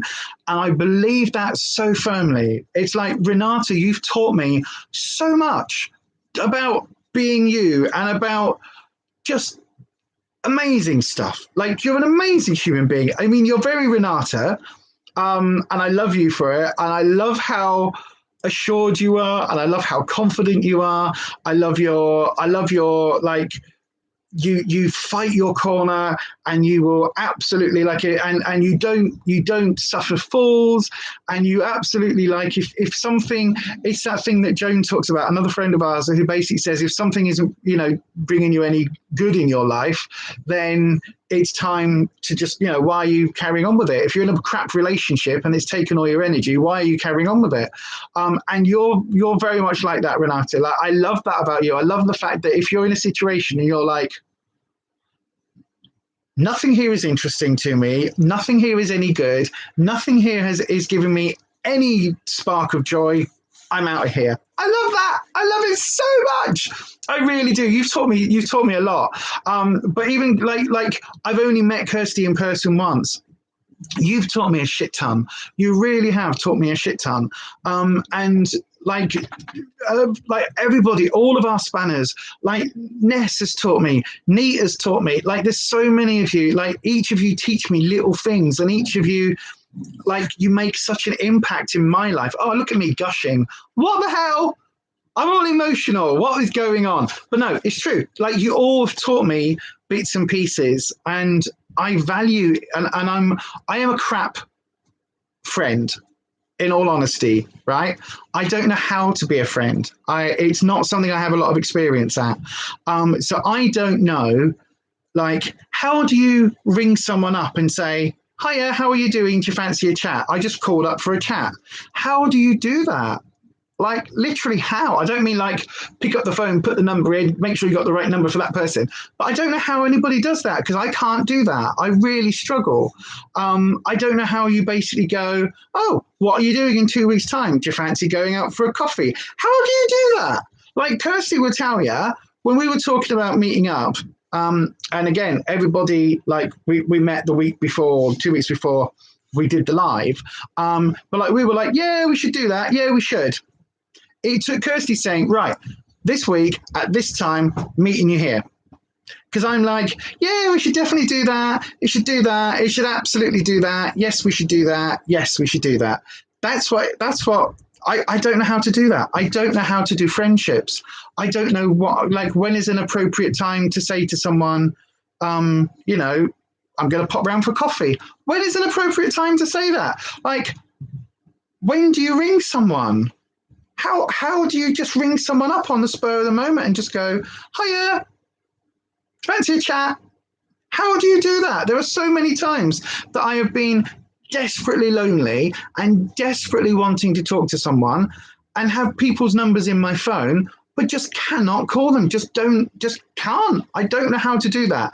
So yeah, lots of people, like all of the spanners and beyond, like so many of the subscribers on both of these channels, so many of you mean so much to me, because it's validation, I guess, but it's also like, you know, it is friendship. It is like, you know, people that are important in my life and have had an impact in my life. Anyway, I'm getting all mushy.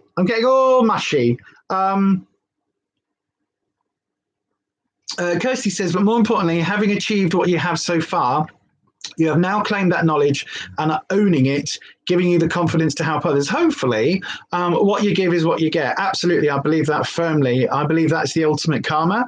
What you put out into the universe comes back. I don't believe in the Wiccan threefold law. I don't believe it comes back times three. I think you just, whatever you put out, you receive long term. Renata of the craft, I really struggle with these type of problems too. How to make and keep friends is an alien thing for me. Absolutely, I've got no idea. No idea, none whatsoever. There are people in my life like Neil, who I've known for 20 years, Flig, who I've known for 20 years, and yet just like, dude, just yeah, all of that. Like, I don't understand how you do these things. I don't understand. Like, and even then, it's like there are times where I'm like, oh, I really want to message Neil, and I don't, and I should, but I don't know how to. I don't know, like, I honestly don't know how. I really don't know how to do it. It's so ridiculous. It's so stupid. It really is. Kirsty, it's just literally about taking the time over many conversations to learn about each other, honey. I'll get you to the point where those actions don't or aren't thought about. They're just done. That's what I need. That's literally what I need. It's just where you're just like, I get in my head so much about all of this. And like, but even with you, like, there's been times where I've literally been like, oh, I should give Kirsty a ring and have a natter. And then I'm like, oh, I think this is why we have like 19-hour conversations, is because I don't get to chat to people, like obviously me and Rufus, but we're living in the same flat, watching the same telly, not thinking the same thoughts, and not watching the same YouTube. His YouTube is very different to mine, very weird. I'll be like, did you see this on YouTube? No. And he goes, oh, did you see this on YouTube? No. Even on TikTok, we're on different sections of TikTok. It's so funny because he'll send me stuff on TikTok and I'm like, how have you seen that? And he goes, oh, comes up all the time. This channel, whatever it is, comes up all the time. And I'm like, do you follow them? And he's like, no, it's just on my For You page. And I'm like, okay, different part of TikTok, completely to my bit. But yeah, but apart from that, it's like to have a whole, like literally I was on the phone yesterday for 2 hours to Dan, and we started talking about Star Trek, and we just had this like completely nerdy conversation all about Star Trek Picard and all of the new series and all of the gossip and stuff. And he was telling me bits that I didn't know, and I was telling him bits that and I was able to basically go, I thought I liked the series, right? Star Trek Picard. As I'm talking to him, I realised I really wasn't a big fan. I liked it because Patrick Stewart was in it, and Patrick Stewart, even though he's 80, is on my list of celebrities I'm allowed to fuck.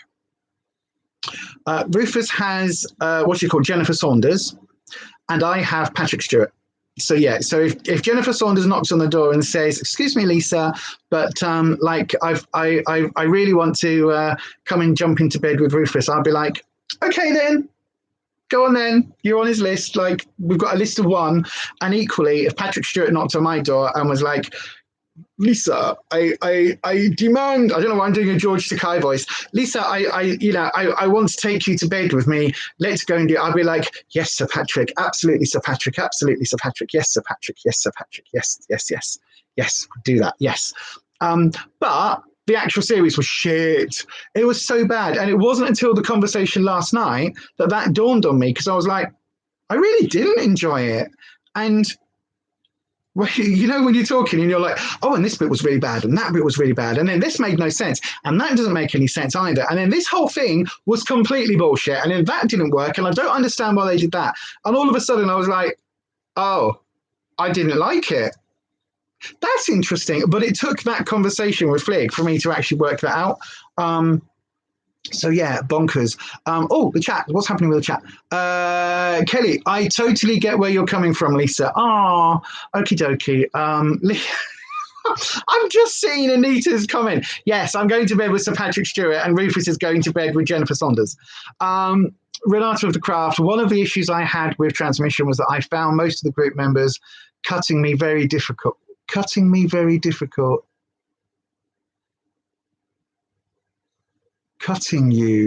very difficult. I don't know what that means. But didn't know how to stay in good contact with you, Lisa. I don't know. The thing is, right, this is the other thing that I really struggled with transmission, to be honest. Being the chairperson and the founder and the buck stops with me, I wasn't able to become more than friendly with people. I wasn't able to become a friend to virtually anyone, I would say, with the exception of Joan, to actually feel like proper friendship where I can ring somebody up and have a natter. I wasn't able to kind of get to that point with people because there was always that thing where it was always like, you know, what happens if I go and get drunk and say, oh, do you remember this story that happened to me when I was younger, blah, blah, blah. And then somebody goes, oh, I'm going to go in, you know, there's just boundaries and things. And it was so difficult. It really, really was. It was so hard to deal with. And there's many times where I've said to Rufus, you know, I have no friends. I really do sometimes feel like I have no friends because I know I do, but those barriers were up. And it was really difficult with transmission. I don't know that people cutting you. I don't know. But anyway, hopefully that wasn't the case. I know that people really, really liked you. They really genuinely like you. And a lot of people have an awful lot of time for you, Renata. I don't know whether you realise it, because again, a lot of our communities struggle with friendships, but absolutely. Little Miss Budget, I struggle with it too, especially when talking to a person who I haven't just become friends with. Have just become friends with. My American friend Heather wanted to do a video chat, and I went, absolutely the same. You all saw what happened on that Sunday when or you might have done if you were on the live, when Tiffany popped into the chat for the first time, and I was like, partly that's like, this is somebody that I watch on YouTube, therefore they are famous. However, I'm also on YouTube, and I don't think I'm famous in any way, shape, or form. But in my head, they're famous. Like, Ness is famous because you've got a YouTube channel. Kirsty is famous because I watch her on YouTube. However, I'm not famous. I'm just me putting up silly videos. So my head is totally fucked when it comes down to that sort of thing. But anyway, the Blonde Pixie. Hello, loves. I've just made my cup of tea and agreeing with this. Hello, Blonde Pixie, my darling. What cup of tea have you got? So far, we've had Kirsty, who prefers Yorkshire tea with milk first, which is a bit of a controversial statement, and sweeteners. Everybody else, I think, is on coffee or squash, apparently. Kirsty, now you see, you've kind of hit the nail on the head. As much as you may want to reach out, actually physically doing that in whatever way is a totally different thing. Yeah, I can't do that. Blonde Pixie, hiya. It's so difficult. Oh, especially if you had a few hard times with friends. I used to get the really flaky, taking advantage kinds. Oh, God, me too. Sometimes, Ness, the anticipation of something is worse than it actually is, but I get that, hun, honestly. Oh, my God. So the week when me and Kirsty were going to meet up, I wasn't this chatty. I was shitting myself the entire time. Like, I was thinking, she's a foot shorter than me. She's dead little and petite, and I'm this, like, giant, hulking, fucking, you know, blob of a human being. And, like, what if she goes, oh, actually in person you sound much more manly? What if she kind of is like, oh, actually, I don't know. I was just getting in my head about it. Like, what if she doesn't see me as a female friend? What if she sees me as just like a bloke? And I was like, what is all that about? And I don't normally think these things. And I'm like, in my head, I'm going, it's Kirsty. Like, she's not going to think that because it's bloody Kirsty.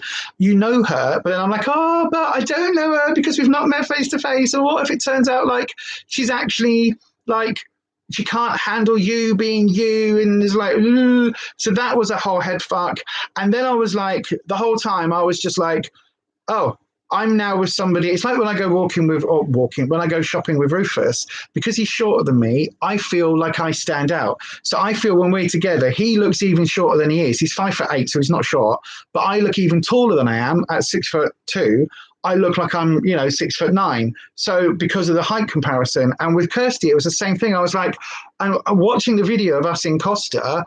It's like I keep leaning forward, so I look even bigger because you're sat further behind me, and you look like this little ditty petite little sort of nymph, and I look like this giant bloody Jabba the Hutt with a bit of makeup on. It looks awful, but so that whole, what I'm trying to say, by the way, is that whole time of meeting up with Kirsty, I was bricking it. I was so scared, ridiculously scared, like absolutely terrified, because I was meeting somebody in person, and it's that fear of rejection.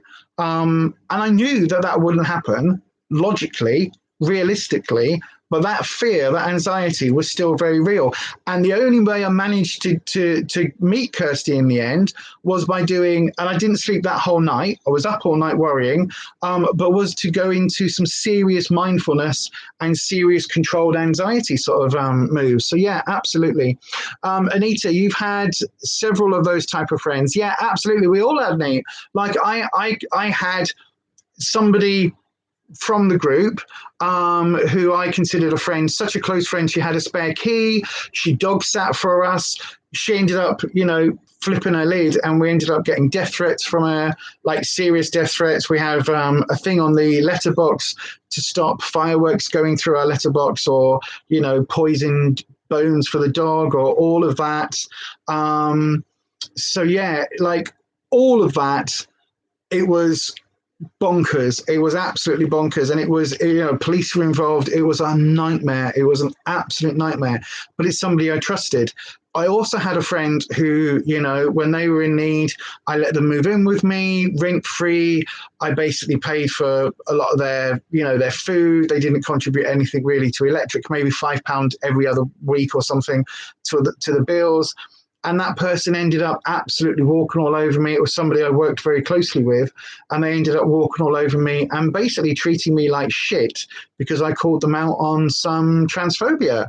And it was like, I've had people in my life that I was incredibly close to, like inner circle, and that takes a lot, who have then turned around and done the dirty on me. And that's really hard to deal with. So I think there's a lot of that issue as well. But yeah, that often did not come across. Really, Renata, do you know what it is? You're a bit like me. And in fact, I think a lot more like a lot of us in this community, actually, that we've developed this authentic or this authentic army of ours, because I think people can't handle authenticity. People are so used to like, are you all right? Yeah, you. Yeah, you're right. Oh, yeah, you, yeah, you're right. Yeah, yeah, you're right. Yeah, you. And some of us are like, you're right. Not really. A bit of a shit day, actually. But, I'm muddling on. And actually, this last week's been really tough. And a lot of people are like, I don't want to know. I was only asking just because. You know what I mean? Like, they don't genuinely, they just want, yeah, you. That's all they want.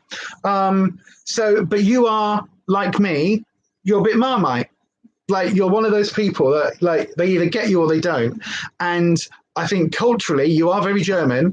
And I love that because you don't put up that false pretense of bullshit where you're like, yeah, you're right. Yeah, yeah. I'm all right. You're all right. Yeah, I'm all right. Absolutely. You don't put up that bullshit, and neither do I.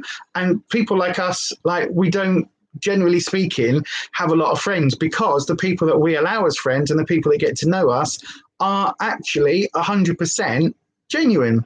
We don't deal with that bullshit stuff. I tell you what I saw when watching that video back. Your chest in that dress, flipping heck, I don't show in. Why? I don't know. I'm going to have a look now. Kelly, you find it hard to connect with people and maintain it after being in a very controlling relationship from the age of 17 to 25. I wasn't allowed to have friends at the time. I do try, though. Yeah, absolutely. Absolutely. That makes perfect sense, darling. I get that completely. I really, really do. Anita, I introduced a really good friend to my brother. She knew all my family history and totally stabbed me in the back to get to my brother and the money. I don't trust easily after that. You see, this is why we're all together, because we've all been burned so many times. Little Miss Budget Ness, I have had that too, Lisa. So many friends took me for granted, and then they wonder when I kick off. Exactly. This is it, you see. This is exactly it. Well, Nate, totally understandable, honey. Yeah, absolutely. Like, this is the thing, though. Like, yeah, this is just that thing. It's like people are assholes, and I got to the point in my life where I was like, I don't need 300 acquaintances where I'm like, yeah, you. Like, what I need is like 3 people that I can go, no, I'm not all right. That's what I need. I don't need like the false bullshit. But anyway, I'm guilty of that. I'm having a really shit day today. But if anyone asked me today, are you all right? I'd say yes, fine. See, this is it. You see, Nate, if you're having a shit day, you need to reach out. And I know this is like coming from me where I don't do that, but you do need to reach out and you do need to just say, you know, I'm having a bit of a shit time. If there's anything we can help with, Nate, seriously, anything at all we can help with, drop us a number, drop us a message. Like, if there's any way we can cheer you up or anything we can do to help. Totally, Kirsty, she is now married to him and loaded, so she got what she wanted. No. No. Yeah, Renata, absolutely. We're Marmite. And the thing is, I'm at peace with being Marmite. Like, those who don't get me are never going to get me, and it's not worth my time trying to make them get me, if that makes sense. The Marmite comparison fits so much. I once did that "how are you" response, and people were so shocked. Yeah, absolutely. Kirsty says, me too, Ness, one of which still owes me money which should have been paid almost 2 years ago. Oh, yeah, don't even go there. I'm owed so much money from friends over the years. I just write it all off in the end. We are all bred by our experiences. Absolutely. I am, what is it? Oh, where's my Book of Shadows? It's over there. I have been, and always shall be, your friend. No. What is it? Oh, I need the quote. Hang on. Oh, God. Oh, hang on. It's just, oh, God, that table is really heavy. It's got all the giveaway items that I'm going to film after this. The table is really heavy. Right, hold on. Oh, I'm coming. Oh, it's just there. Oh. There we go. My little old working Book of Shadows that is now full up. What is the quote? There you go. First page. What you are is what you have been. What you will be is what you do now. Now is all there is. Just do that again. So what you are is what you have been. What you will be is what you do now. Now is all there is. Isn't that powerful? Isn't that amazing? Yeah, absolutely. What's going on in the chat? Let me go back up. The chat's gone down. What's going on with the chat? My chat just jumped. Kelly, whenever you've had close friends in the past, I've been burned and betrayed, so I'm very wary of letting people into your life now. Absolutely. And the thing is, it's one of those things, when you wear your heart on your sleeve, you make it a target. But I would prefer to be somebody who loves easily and is hurt, rather than somebody who is cold and standoffish the whole time. I would much rather be like that. And I think I still am like that. I think I am still. It takes me a little bit to trust, but once I do trust, I think I really am, there. Oh my God, Kirsty, that isn't good, says Ness. No, it isn't about still being owed money. Was just going to say, do we all fancy a Zoom soon? We can do a Zoom soon, yeah, absolutely. Orny, sending love to you. Yeah, we're all sending you love. Anita, Annalisa, and to Kelly, sending love to to everybody watching this. Blonde Pixie, I now no longer lend money or entertain the sob stories. Oh, I know, it's so bad, isn't it? I dish out support numbers instead. There you go, hon. You're a grown woman. Sort your own mess out like I have to. I get it. I do get it. I get it, Blonde Pixie. I really, really do. I understand that feeling entirely. Absolutely entirely. Neat. Not today, Kirsty, unless you want to see me in tears. Oh, honey. Might be what you need, says Kirsty. It might be, absolutely. I completely agree with you there, Blonde Pixie. I've started doing that a lot more. It's like, certain people, be right back, nappy duty. Okay, darling. But it took you far too long a lesson to implement. Yeah, no, it is really difficult. It's one of those things where I think for a lot of us, our nature is to try and help people, but a lot of us whose nature is to try and help people, it's very easy for people to take advantage of that nature. And being aware of boundaries and putting up those boundaries. And also, as you say, Blonde Pixie, like, you're a grown-ass woman. You're a grown-ass adult. You can deal with your own shit. I was literally talking to Flig about this last night and saying that, you know, with some of the transmission stuff, some of the questions people would ask, it's like, there's Google. And I don't mean like questions about us, but some of the people that some of the community, they'd be like, oh, I don't know the number for the gender clinic. Google it. It comes up on the very first page. But okay, it's easier to wait for me to then go and get my Filofax and then to go and give you the number when actually you've got a phone in your pocket, and it's much easier just to go, okay, Google, what's the number for the Leeds Gender Clinic? Oh, it's this. Thank you very much. Goodbye. It's much easier to do that than it is to like wait and ask me. But people would do that, and that's really difficult. And like there's a difference between, I think some people are like, they need hand holding. But there's also people who, in my experience of running a support group, there are some people who will say, I can't do this because of X. And then you say, oh, okay, well, X isn't unsurmountable. That's, you know, that's a problem, but there are lots of solutions. Here's 3 of them that will absolutely solve X in 3 days or a week, whatever it is. This is just the solution or possible solutions. And then, oh, well, I can't do that. I can't do solution A because of this, and I can't do solution B because of that, and I can't do solution C because of something else. So that's not going to work. Okay, well, actually, here's 3 more solutions. Oh, well, I can't do that because of this, and that's not going to work because of that, and I can't do that. Right. Okay. Well, do you want me to help you? Oh, yes, please. Right. So, okay. Problem X is now resolved. So now the path is clear. Oh, no, because now, oh, that was the problem, but now there's another problem. Look, this is now the problem. And you go, right, okay. So now we're on problem Y. It's a slightly different problem. Okay, here's some solutions. Oh, well, I can't do that because of this. Okay. And then 2 weeks down the line, problem X is back.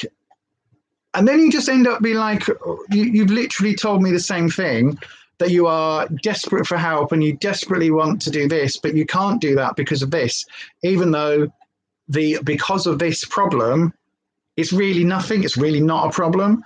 But basically what you're saying is you don't want to move forward. And this excuse, this problem, is a way for you not to do it. And that's a key thing. And that's the thing I think with a lot of people is like, you know, change is hard and change is really difficult. You know, I changed my fucking gender, for God's sake. You know what I mean? There is very little in this life that is more complicated to deal with, both from a mental perspective as well as a legal perspective, a medical perspective, you know, all of societal perspective, than literally going from one gender to another. It's really, like, and the hormones change, everything gets shifted. It's such a big undertaking. It really is. And so anybody who's going through any kind of gender transition in any way, shape or form deserves a fucking medal, really does deserve a medal, from somebody who's, you know, been there, done that, bought the t-shirt, actually been there, done that, designed the t-shirt, printed the t-shirt, sold the t-shirt at Pride events, and then wore the t-shirt and now has a shed full of the t-shirts. It really is an amazing thing. But change is something that we can do.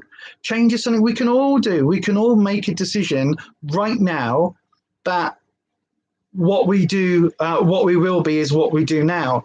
And that we can shape our future by changing something. So if you are somebody who is, my own example, spend too much money on makeup, spend a fortune on makeup, hundreds of palettes, many of them I don't use, many of them that are just there for the sake of it, and bought them for the sake of it because it was a pretty palette and it was fulfilling a need at the time.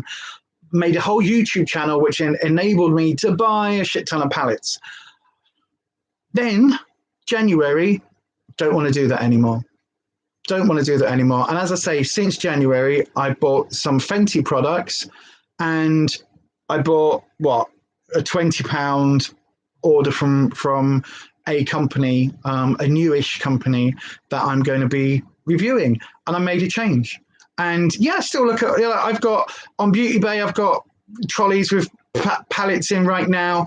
On JSC's website, there's probably a cart with palettes in. On Boots, there's carts with palettes in, and they're all sat there. And I'm like, don't actually want it. Like, I look at them and I think, oh, that's gorgeous, but I don't want it and I don't need it, because I've got a shit ton of Revolution palettes that I'm going through and a shit ton of dupe palettes that I'm going through, that I will probably never really do much with, because this channel, the beauty content isn't as much. And to be honest with you, even though Tati is back, there isn't a lot of beauty content. So yeah, but change is possible. It really is. And you know, it is one of those things. It is one of those things that change is really scary, but it is absolutely possible. Sorry, let me just go back to the chat. I just realized I'm just ranting about bollocks. I can't help yourself, says Kelly, when someone is in need, but if they let me down once, I don't allow it again after that. Now, absolutely, my line in the sand has been pushed back, especially by family, has been pushed back so many times that I might as well not bother having a line, except now where I am standing firm. No more bullshit. No more bullshit. I'm not enabling any more bullshit. I'm done with bullshit in my life. Anita, I'd give someone the shirt off my back if it helped, but I've only ever met one other person who would return the favor, to be fair. Absolutely. No, I completely agree. I would give people the shirt off my back once I know them. However, I have been burnt by too many people who were like, oh, woe is me, I have nothing, please help. And then you do, and then they're like, oh, actually, I've got all of this. And you're like, oh, you've got more than I've got. And I shared what little I had with you because I thought you had less than me. And I was doing the good thing. And actually, you've got more than me, and it's come from a place of greed, not a place of need. And yeah, I've had that happen multiple times. Blonde Pixie agrees with Anita. So does Kelly, for sure, Nate. I always tend to figure out things by myself if I am struggling in any way. Yeah, I mean, it's difficult, though, because sometimes it's okay not to be okay. It really is. And that is I know it's a trite, like, oh, it's on a t-shirt, but it's absolutely true. It is okay to not be okay, and it's okay to ask for help. And sometimes asking for help is the strongest thing you can possibly do. It really, really, really is. And I think that's something that we all need to be a bit better at. We absolutely need to. I was watching a thing the other day, and they were talking about, I can't even remember who it was, but they were talking about, like, our bodies get sick and we heal them. Why do we not expect our minds to get sick and to take that same amount of healing time? Why is there a difference? Like, our bodies get ill, we support them, we nurse our bodies back to health, we give ourselves, hopefully, a bit of kindness while we're doing that. When our brains get ill, we don't do that, we beat ourselves up. Don't understand that. And so again, that's one of those things I think that we all do genuinely need to be better at. I think it's often the way, though, people who help others find it hard to accept help themselves. That's partly because I think I know from my own experience, I always found it easier. Like, you all saw, well, some of you would have seen the videos when I opened up the OMG mail, the birthday gifts that were given to me. Which had me in tears. Like, all of them had me in tears. And it's largely because I am not used to receiving gifts. I'm used to putting gifts together for other people and doing all of that. And like, one of the things at the moment is because financially I don't have a lot of spare income, and any spare income that I have at the moment is being funneled into this project. Like, I don't have a lot of money to spend, like not that I used to have, but like before, I don't have a lot of money. And so it is difficult, and it's difficult for me, you know, to not feel guilty when somebody buys me a gift and sends me a gift. It's like, well, actually, I partly feel obligated, but I also partly feel like, hang on, it should be me providing the gifts. Because way back when, like with all of my friends growing up, well, not growing up, but in my like 20s and that, like I was the adult one. So I had a full-time job. I had a flat that I was renting, but, I lived in my own flat. I had, so when we went out with friends to a club or something, people came back to mine. If we were having a weekender, like it would be at mine. I would, like people would buy beer and stuff, but I would also buy, more than my fair share of beer and stuff. I would be the place where people would come and crash. And it was that's just how it was. And so that was not that I was used, because, luckily the group of friends that we had at the time, they were, it was a good group of people, but I was the one that was quite happy to put myself out. And I think that that's something that has kind of stuck with me. So yeah, I really do struggle with that. And then when we're talking about mental health and stuff, it's like, because I'm involved in the mental health sort of support side of things, I kind of feel like I need to be like invulnerable if somehow, or I don't know, it's weird. Anita, yes, I'm the same, Kelly. I should reach out, but always too scared and feel like I'm disturbing people. But that's my thing, even if I don't need help. If I need if I want to just like have a natter over something I saw that made me smile on the YouTube or, on Facebook or whatever, like I'm like, oh, did you see this?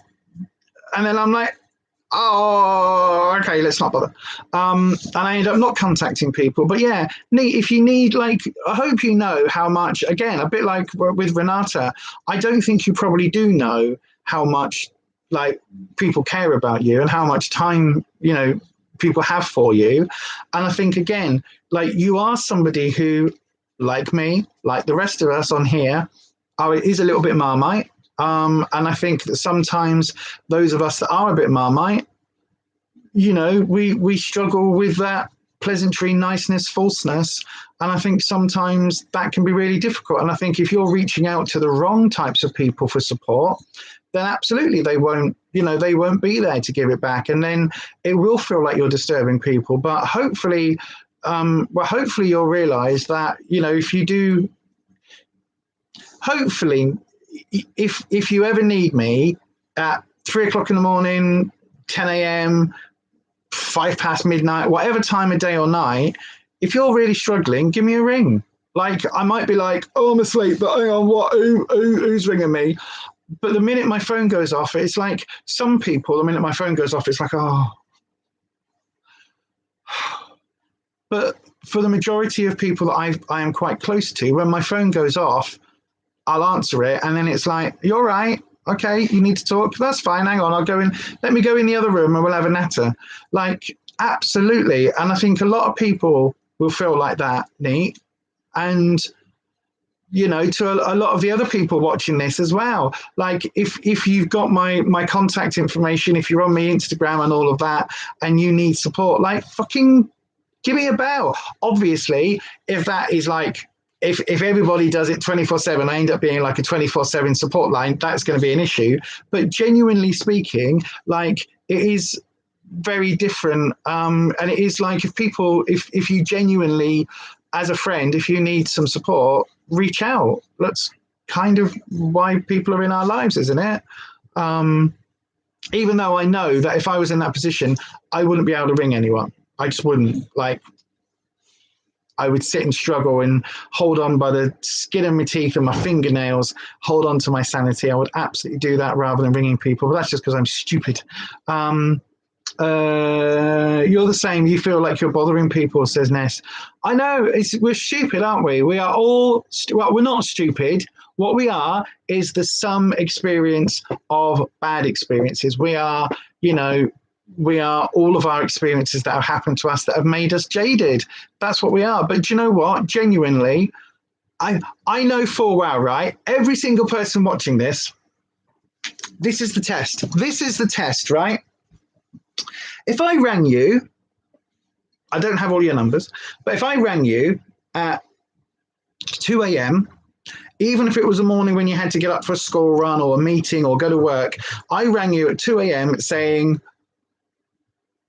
fuck, like life has gone really shit. I'm really struggling. I can't cope. I'm really, really, oh my God, I don't know what to do. I'm really struggling.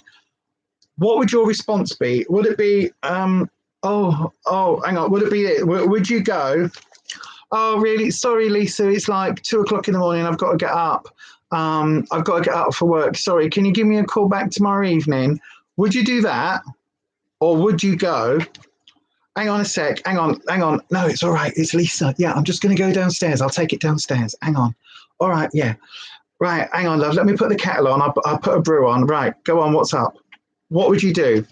Because I am pretty confident that the majority of us would do the latter, and we would go, okay, hang on.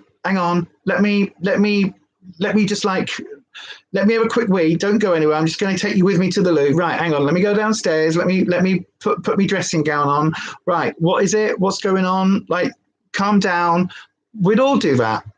So if we would all do that to a friend ringing us at 3:00 in the morning or 5:00 in the morning, why would we not think that our friends would do that in return? You know what I mean? And it is that stupid thing, because I know that the majority of us would do that. I know for me, says Kirsty, it's also because I know I'm taking in the wrong way a lot. So it's just easier in a way not to put myself in those situations, if that makes any sense. Absolutely, it makes sense, because sometimes, again, it's that authenticity. Those of us that don't do that bullshit facade, because we literally are like, oh my God, this is what I think. People either like it or lump it. Like, and that's the thing. And unfortunately, a lot of people will go, oh, can't be arsed. Like, she's so rude, she's so abrupt. But it's because you speak your mind and because you tell your truth. And that is a key thing. And I prefer authenticity and honesty rather than anything else. Anita, thanks, Lisa. I wouldn't call it 3 a.m. though, but you could. That's the thing. You absolutely could. And don't forget, my 3 a.m. is like your 9 o'clock. So, you know, it makes no difference to me. I would answer and put the kettle on, says Anita. Absolutely. Ness says it makes a lot of sense. But yeah, absolutely. That's what we would do. You would literally go, hang on, right, let me. And even if you're feeling like shit, and even if you're dead tired and you only put your head down, only closed your eyes an hour ago, and you've got to get up in 4 hours, and you would, because a friend is in need. That's what we would do. Even if it was like an acquaintance in need, most of us would still do that. If it was every single week, different story. But if it was a one-off, or like somebody was going through a crisis, of course we would. Renata, your response was, do you want to come over or do you want me to come round? Exactly. You see, this is it. And you would as well. And you would also do that thing of, you know, hang on, are you all right? Do you need me to come over? Right, hang on, I'll grab a taxi, I'll come over. Even if you've got like £15 left until payday, and it's a week or like 5 days till payday, and you're like, it's going to cost me £5 each way in a taxi, which is going to leave me £5. You would still do that for somebody in need. Of course we would. Kelly, 100%, I'd take your call to the kitchen and have a coffee and a natter. Exactly, this is it. Blonde Pixie, I'd be insisting we both make a cup of tea and I'm awake now. Exactly. This is totally it. Ness, I would answer and go downstairs to chat where it's quieter. Absolutely. And the thing is, every single one of us would do that same thing. So if all of us are saying that that is what our response would be, then that is what our response would be. And that is what everybody else's response would be. So Anita, if you ring because you're struggling, I will answer your call and go and put the kettle on, in the same way that I would for the majority of people on that are watching this now, because of course we would. So so when I'm struggling, I should take my own advice. Pot kettle, pot kettle, pot kettle. I should take my own advice and also be able to say, right, I need to ring.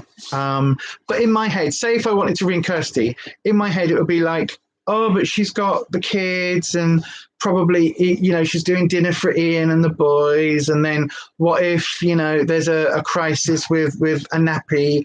What if, you know, oh, and she's packing, and, you know, what if, oh, well, you know, and then, oh, well, it's probably, she might be doing homework with the boys, or, she, you know, you just put all of that up. And yet I know, even if I was like, this is literally what I'm about to do. This is, these are my plans for the day. You go, no, okay, hang on, right. Yeah, no, I can move everything. Of course I can come over. Like, give me an hour or give me half an hour and I'll be round. Like, I've just got to move a few things. Like, no, I'll just move a few things. It's not a problem. Of course we would. Of course we would. Or at least I believe I would. But then, I also know that I wouldn't. I struggle with those phone calls. I like that. Kelly says, prepare for the early morning calls, everyone. Absolutely. Yes. Prepare for those phone calls when we're all struggling. Does anyone want 3 kids? Free to anyone. Not being funny, I'll take the youngest because he's got an amazing smile, and he waves at me when I wave to him on camera, and I've not seen the other 2, so I'll take the youngest because I like smiles and jammy kisses. Yeah, I like, when kids have got and they go, and they're like, you get that jam imprint or whatever it is on their face. That yeah. So I'll take the youngest, and then the other 2, neat, always has space for more. So yeah, that's fine. Although she says no thanks there. Look, she can take 2, so that's fine. But the youngest with the cute smile, that's fine.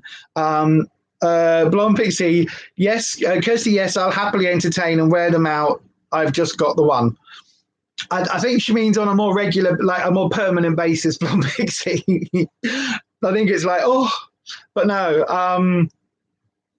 Oh God, you wouldn't be without them. Not for all the tea in China. You really wouldn't, would you? What are you looking at, Mrs.? See, I'm looking at our fur babies, and I wouldn't be without our fur babies either, even though poor old Ruby, we think she's got a bit of arthritis in her leg at the moment. So we're trying to book her in with our vet, but our vet is the rat vet, so a bit complicated. But yeah, we're going to get her sorted, get her looked at, get an MOT done. Renata of the craft, Kirsty, for a weekend or a week. After that, you'd want them back. Absolutely she would. The youngest is the easiest laugh. I know, I'm not stupid. Youngest, fine. Near teenagers, I don't fucking think so. I am not stupid. I will opt, and I picked first, remember, so I will opt for the one that gives all the big cuddles and has the big lovely laugh and the big lovely smile. I'll opt for that one. Nappies and all, don't faze me, not a problem. I'll opt for that one because, yeah, teenagers, hell no. Hell to the fuck no. No, thank you. You're on your own with that one, lass. But if you ever need me, give me a ring at 3 o'clock in the morning. That's fine. You're trying to listen to Lise make their lunches, and then they decide to start on each other. Give me strength. God, could you imagine? I don't know how you're not grey. I also can't believe it's not butter. But I also can't believe that the one that isn't I can't believe it isn't butter isn't, in fact, I can't believe it's not butter. And in fact, the one that isn't I can't believe it's not butter, I can't believe that the I can't believe it isn't butter that isn't I can't believe it isn't butter isn't, in fact, butter.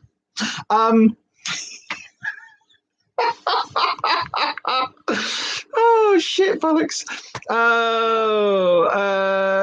Blonde Pixie, I must be mental. I don't even mind the grumpy teenage stage. Again, not being a parent, never had that joy, so therefore not been through it. There was a moment where it was seriously, yeah, there was a moment where me and Rufus were talking and considering and looking into it, and then no, unfortunately not for me. I'm the mother of dragons. No, I'm the mother of crows, probably. I'm the mother of witches.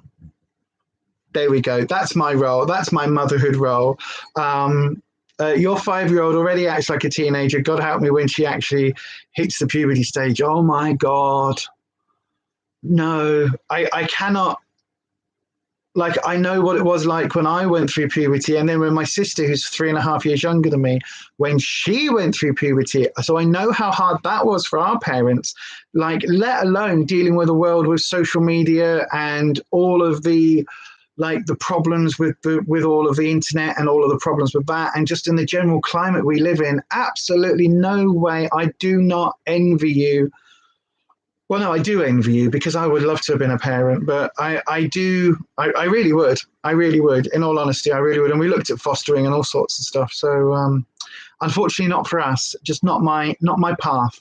But I'm going to get emotional if I think about that too much. But yeah, just not in my cards. But yeah, I fully support literally any of the parents out there with preteens or tweens or whatever they're called, and teenagers. Like, again, about 3 o'clock in the morning, hit me up on Instagram, give me a bell, whatever it is, because god damn, I do not envy, well, I do envy you, but I do not envy you that task. Yeah, I think I would have been a good mum. I think I would have been a good mum. I had a bloody good teacher. My mum was amazing. But anyway, you're a mama to your fur babies. Oh, look at the bloody time as well. 2.5 hours nearly. Jesus Christ. What was I going to say? I was going to say, just before my live, the door went literally at 5 to 11, and I thought it was the postman or Rufus's pills or something, because he gets his delivered every week. Mine comes every 3 weeks for some, every 2 weeks for others, every 3 months for some. It's ridiculous. Never know when my drugs are turning up. But the door went, and it was some foreign exchange student trying to sell me on some, like, book deal thing, and if I, like, did a book party, then she would, I don't know, and there was something that was going for underprivileged kids to help them read, and it was all a big thing. And I was just like, I'm literally about to do something. Can I help? And she was like, blah, blah, blah, blah, blah, blah. I was like, okay. So I'm not trying to be rude. I said, but I'm literally about to go live on YouTube. I need to get sort of back. I said, time. And she was like, okay, no problem, ma'am. And I was like, okay, gendered correctly. However, fuck me, the crow's feet must be looking ropey this morning to get a ma'am. A ma'am. Ma'am. I mean, a ma'am. Ma'am. Ma'am. Ma'am. Oh, God. Sorry, ma'am. I was like, okay, bye. When the big two are going out and about round town on a Friday night, I'll definitely be ringing you then. Probably tearing your bloody hair out, going, oh my God. But you also know I'll be going, oh, you don't want to go to that club. Get yourself down this one. Start off with a bottle of vodka on your way out in a taxi. That's how you keep it cheap. Then when you get into the club, make sure you get your stamp for the first club. Then make you do this, and then make sure you get in there for your shots. I'll be telling them all the best places to go. And I'll be going, and if you're going to pull, make sure you've always got a condom in your pocket, just in case. But make sure you got 2, because you never know. I'll be the one doing all of that. I'll be like, yeah, oh yeah, I won't tell your mum. Then I'll be like, Kirsty, the middle one said this. Yeah, no, it's fine. No, you can't let on that I told you, but yeah, just to let you know. Yeah. Again, look, I'm old. That's a phone rather than, yeah. Oh, shucks, I just missed the rubbish van. Next week, my bin is going to be so full to overflowing as my neighbours put some of their crap in. But I'm the one who's to schlep it to the bin, to the street. Yeah, I know, right? We've got, I've got 2 green bins and a black bin, and the 2 green bins are always full because we recycle everything we possibly can. And yeah, that's always a pain in the ass. But then, like, sometimes our upstairs neighbour, who is just a complete bitch, won't put her bins out, or she'll put her bin out and then she'll leave a load of rubbish bags next to it, which they won't take. And they keep putting stickers on her bin saying, we don't take rubbish bags that are next to it. You've got to put it in the bin. So then she'll end up sticking it all in ours or something. It's just a pain in the backside. But yeah, I know, like, the 1 or 2 times where I've missed the bins, normally I put them out on a Sunday night, but if I miss them for some reason, if I've crashed out and forgot, then it's just like, oh my God, we cannot cope with the amount of crap the waste that we produce in this house. It's ridiculous. I really want them to go back to using glass bottles of pop. That's what I want. Refillable glass bottles of pop. Or I said to Rufus the other day, I said, I'm just going to buy a soda stream. I'm just going to buy a soda stream. Like, at the end of the day, the flavors might not be exactly what I'm used to with me Dr. Pepper and everything else. So, but we go through so much pop that, because I'm constantly, like with the diabetes, I'm constantly thirsty all the time. And I was like, do you know what? Like, if I buy a soda stream, then you just buy the refills and the gas, and then I don't have to keep filling up the recycle bin with plastic, because it absolutely like tears my heart. But then I'm like, well, maybe I should just have squash. But then you drink squash and you go through the squash bottle just as fast, and then it's like, oh, for God's sake, it's so bad. You remember the days when the bins were collected every week and the bin men used to come into the garden for them too? I do as well. But glass bottles is what your neighbours put in your bin. Oh, God. That's not good, Renata. That's not good at all. They should go in the recycle. Oh, yes, you miss those days, Kelly. I kind of do. I understand why you have to take your bin out now, because there's so, like, time crunch and everything else. I do get that. But I was talking to Rufus about when I was a kid, we didn't have wheelie bins. And I was trying to remember when they came in Southampton, where I'm from, like when the wheelie bins came in, because I remember, like, again, the bin people would come and open up. We had, in the front of our house, we had like a front door. Next to that, on one side was the shed, and next to that was a downstairs loo. But part of the downstairs loo was the bin cupboard. So they'd open the bin cupboard, and it was not big enough to put a wheelie bin in at all. It was like a standard size bin cupboard, like a half level, half the building, like not half the building, half the room, like cut off for this little bit, which was the bin, and that was like a shelf in the downstairs loo. That was like a shelf where we had spider plants and things. So that was there, and they would literally come and empty it, and just empty the bin and put it back, or take the bag out and put it back. And I was trying to work out when we got our first wheelie bin, and I don't think we had a wheelie bin until I was 20. And certainly when I was at college and I lived with my nan, we never had wheelie bins there, because there was no way in a townhouse, in literally like a 3-story townhouse that my nan had, there isn't, like, there's a garden, but there's nowhere, you can't wheel anything round because there's no access.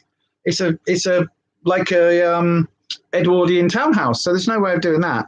Ridiculous. You miss those days, Anita. Kirsty, so do I, Kelly. We have to take our bins down the lane at the bottom of the garden and take them to the wee side road. It's not far, but it's annoying. It's not like the collectors can't just walk down the lane and pick up each bin from outside the back gate. But again, it's time, isn't it? And they are on such a time crunch now. And again, if you think about how many new build housing estates there are, and there aren't enough, because again, you know, council cutbacks, government funding cutbacks, all of that. It's just ridiculous. It is just ridiculous. They're under so many tight time schedules at the moment. It's like post people. I really want to show you what turned up in the post, but I'm not going to. You'll have to see for the betas. But yeah, it's just one of those things, isn't it? It's just like we are in a different time now, and if you look at the percentage that councils spend on various services, the percentages since we were kids, and again, I'm 45, so you know, we're talking 30 years ago, those percentages are way down, and the costs and everything else are way up. And it's just that, you know, I get why they haven't got time, because it's all about like in, out. It's ridiculous. Renata, our recycle doesn't take glass. We used to have a glass collection container at the end of the road. Now the nearest is miles away. No one in the house has own transport, as we're all old fogies. Well, you're not an old fogey. You're only an old fogey if you think you're an old fogey. You're a crone, my darling. Kelly, it's a pain in the bum, but I get it. We have to drag them down the stairs in our garden and then along the cobbles to the road further along, as there's no road outside your house. Wow. But after that's bonkers. I thought all councils took glass for recycling. They do, but if you haven't got a recycle bin, then they can't, like, you can't put glass in your plastic recycle, your paper recycle, because it gets, if a glass gets broken, it gets in with the paper meshing and everything else. But it's also like for a while we were really bad. Like if we got pizza, the pizza box went in the recycle, and it wasn't until afterwards that I was like, oh, you can't do that because the grease and the grime goes in to the goes into everything else. But it's like the soya yogurts I get from Lidl, from Aldi rather, like they've got a cardboard thing around the plastic, so I always swill it out, but I keep forgetting to take the cardboard off, and that's something that we should be doing because it makes it, you know, easier to recycle. There's actually, right near where I live, there is a giant recycling plant, and before COVID, back when we were doing transmission, I was talking to Jodie and a couple of the others about doing a group visit, because they could do group visits of like 6 people or something, or 6+, and you get a tour around the recycling plant. Fascinating. And it's one of these buildings where they've got down the side of the building are plants. They've got like all the window box things, and it's the water is grey water, so every time it rains, that water is then watering the plant system, and all of the toilets, like it goes through a filter system, so then that waters the plants. It takes out any soap and everything, so then that waters all the plants, and the plants are there as a as insulation, and also to provide oxygen, and you know, to do all of that. It's absolutely an amazing building, and it's a recycle plant, so it's a bit smelly, but it's an absolutely amazing building. I really want to go. I really want to go and get a tour and investigate it. I really do. Buildings budget. We only have to put them outside the house. Our council take glass. Yeah, ours don't. Ours don't, actually. You have to put them in a thing. You're definitely an old crone. I'm proud of the fact. Absolutely. I think I keep trying to work out whether I'm still in my motherhood phase or whether I'm kind of, I think I'm on the cusp. I think it's like, isn't it like maiden till 25, crone till, mother till 50, crone from 50, I think, isn't it? Crikey Kelly, that's worse than ours, and ours is, oh, hang on, we have 2 black bins for general rubbish, brown for garden waste, blue for paper and card, then a purple for glass. What? I mean, that's cool. That would take a lot of sorting though. We've just got 2 giant green bins. Although most houses near us have only got 1, but we bought a second bin. I know, right? Crikey Kelly, that's worse than ours, and ours is enough. I know, right? Oh, yeah, and a little bin for food waste, which goes in a biodegradable bag and then into the brown bin. You'll be up for a tour there, Renata. We'll have to arrange it. I will definitely have to arrange it, because it's definitely something, I just think it's a fascinating place. But yeah, see, we've got a compost bin. So although a lot of our food waste does go into the black bin, it shouldn't do, but it does end up there, because this is going to sound so totally lazy. The caddy that we have that goes to the recycle or goes into our compost bin always has stuff piled on it, because our kitchen's really small, and because we've got so much stuff everywhere in this flat, we're really like cramming at the seams. Or splitting at the seams rather, like there's stuff always on it, and so literally it's like, and it's 9 times out of 10, or not 9 times out of 10, that's a complete basic fabrication. Probably about 50% of the time I'll put it into one of those little recyclable biodegradable bags, and then put that into the composter, so it does eventually rot down, but probably 50% of the time, especially if it's wet and raining, like it's just, it's like, our garden's not big, but it's in the wet and in the rain, avoiding the dog poo if we've not picked it up for a day. You know, it's to get to the compost bin is a bit of a bugger. So like doing that when I'm literally in the middle of cooking, because of course I cook like every meal at the moment. So it's a lot, but yeah. Anyway, we've been on for 2.5 hours. We should probably end so you can all go about your day and have some wonderful times and do things rather than just sat listening to this old trout. So yes, so What have we got coming up this week? There is a Willet soup on Monday. We're going to film that probably tomorrow, maybe Saturday, depending on how we are. You've taken over a brown bin for compost, but have stopped putting fruit waste in there. Otherwise, it's weeks of flies. Yeah, that's the other thing. That's the thing at the moment. It's a bit of a nightmare, but you get used to it. So every week it's a different bin going out, and it works out that each is collected every 3 weeks. Not ideal when it's hot out, as they end up stinky. Yeah, God, could you imagine? Ooh. Is it white wine vinegar? Renata, you might know. What is it that's like, there's a natural, is it a baking soda solution that you can put in a spray bottle and spray, and it helps with stinky bins? Google it, Kelly. It might be white wine vinegar, or it might be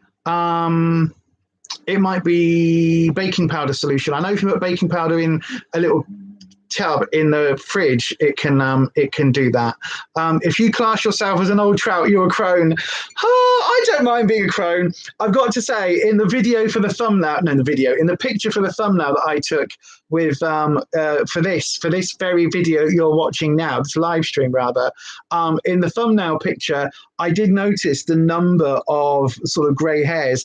For some reason, the lighting in the back room disguises my grey hair. It's amazing. It doesn't look like that at all. And then when I put it through the camera and I do my little color correction thing on it, like my hair looks a lot darker than it is. So like this bit here, which is really starting to get a bit salt and peppery on camera, on this camera. In person, it doesn't look quite like that, but in photos, it's starting to go. It's starting to go grey, not go, because it's like that bit there's going. But hopefully, if we get some thyroid medication, that will stop.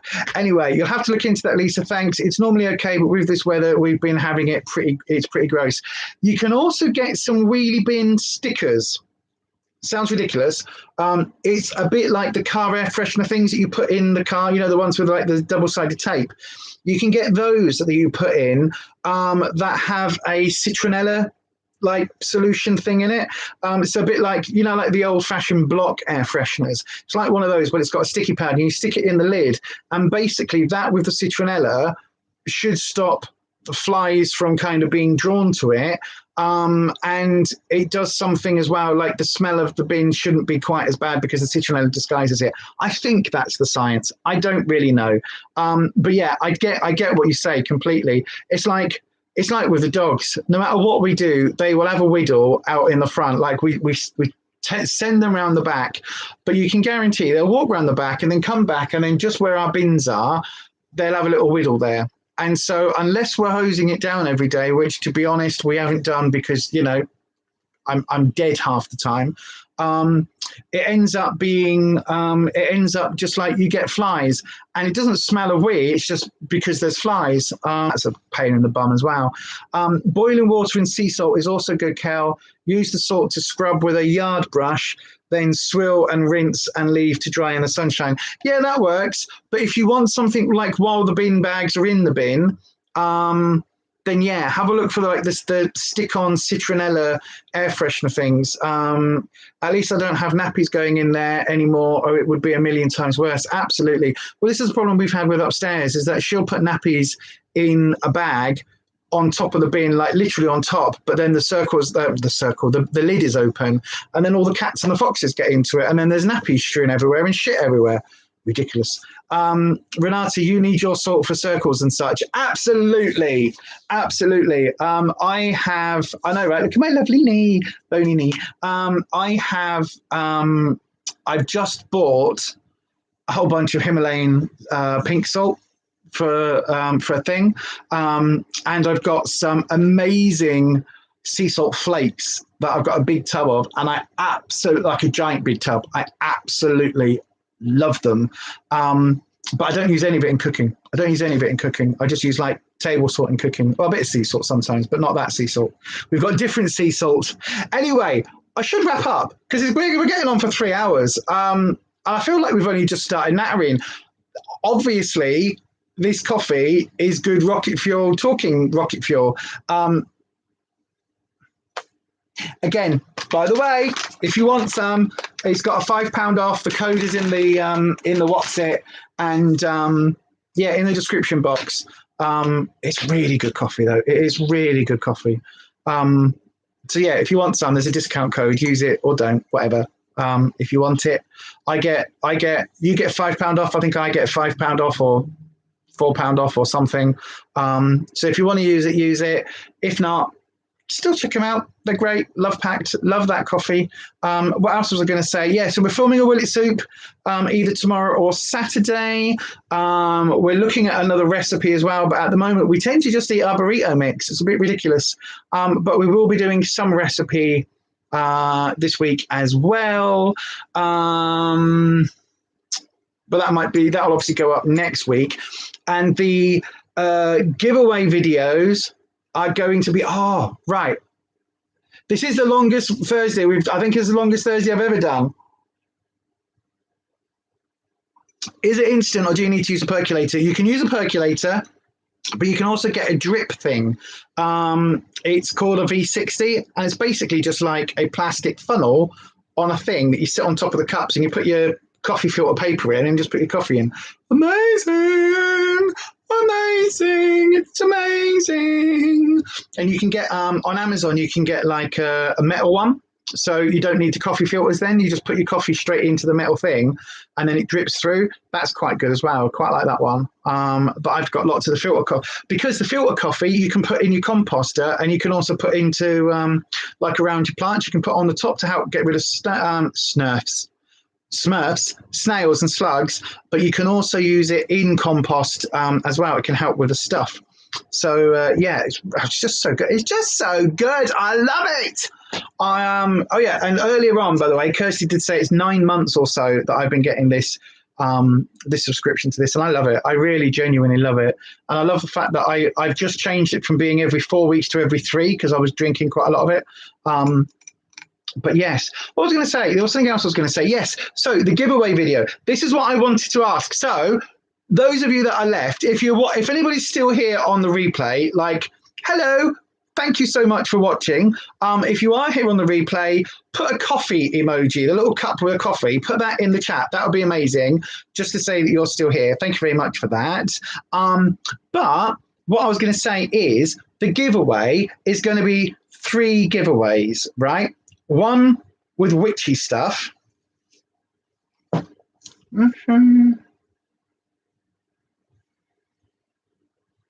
Yeah. So the witchy giveaway, right? And this video is going to go up probably. I'm going to film it today, and it will go up on Saturday for the 1st, and then it's going to run for the whole of August, right? Across both channels. And basically the giveaway will be a big box full of beauty products. Big box. It's the big Morphe box, Kirsty, that you sent me. I've filled it. So that's one prize. The other item is Slimming World related, and the other one is witchy related. So there are 3 different prizes, okay? And you can enter all 3 to win any of all 3, or just 2. If you don't want the witchy stuff, you can get the Slimming World and the beauty stuff. If you don't want the beauty stuff, you can get Slimming World and witchy. If you don't want witchy, you can just get the, you can mix and match and be entered into all 3 of the prizes. So the witchy giveaway will be a 45-minute stroke hour live Zoom call tarot reading with me, doing 2 spreads, possibly 3, but normally 2 spreads, and pulling an oracle card. You'll be able to ask multiple questions. You'll be able to, ask for clarification. You'll be able to film it. And so that is worth, at the moment on Fiverr.com, that is actually retailing at around £45. So it's worth about £45. And the concrete item for the witchy giveaway will also be one of these little, this little, what's it called, little chest. And in here, I have a little organza bag with my 3 favorite crystals, ever. So we've got a nice chunky rose quartz tumblestone. We've got a little it's I'm not sure whether it's actually clear quartz or whether it's smoky quartz, but I think it's a clear quartz with inclusions, and an amethyst. So those three crystals in there as well. And yeah, so that's worth about about £7 or £8, to be fair, with the tumblestones in. So it's worth about, the Witchy one is worth about £50. The Slimming World one is only actually worth, it's two cookbooks from the Slimming World ones. The newest Slimming World's Fast and Free, which came out a little while ago. And also I'm going to throw in this brand new one, which I haven't got yet because it's only available it's on sort of pre-release effectively. So this is the brand new one that came out this week. It's called Happy Days. So these are the three, I know, right? I'm giving all the spoilers away. But these are the three for that. So there's the Fast and Free, the Happy Days, and the Little Book of Soups. That will basically be the Slimming World prize. And then the beauty one is a box full of goodies, like full of goodies. There is makeup in there, there is skincare, there is a couple of masks, there's all sorts in there. And basically what you'll be able to do is to enter for 1, 2, or 3, and then there'll be 3 prizes picked. So one person will get the Slimming World bundle, one person will get the Witchy bundle, and one person will get the makeup bundle, but you can enter for all 3. So that's that video explaining all of that and showing everything is going to be coming up on Saturday the 1st, so on Lammas itself, because it is a harvest time and it's all about abundance. That's going to run, and then it's going to be a giveaway where you've got to subscribe to both channels and also on Instagram, but then you can enter all of that. It's international. So that is something I've got to film, and hopefully, like, what do people think of that as prizes? So the Slimming World bundle is worth £9 is worth £14. The Witchy bundle is worth, as I say, around about £55, and the makeup bundle is probably worth about £75-80, because it's a lot of makeup and beauty products. So what do people think? Do you think that's it's the first on Sunday? No, it's not. Is it?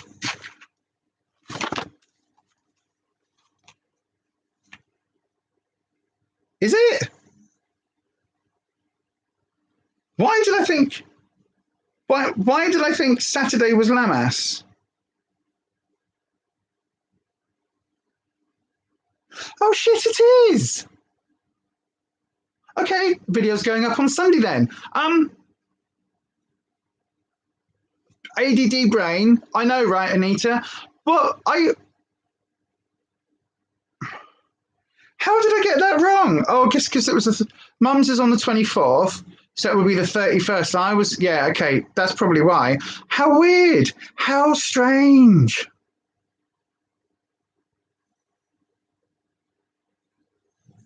Weird, very strange, very odd indeed. But yes, so anyway, so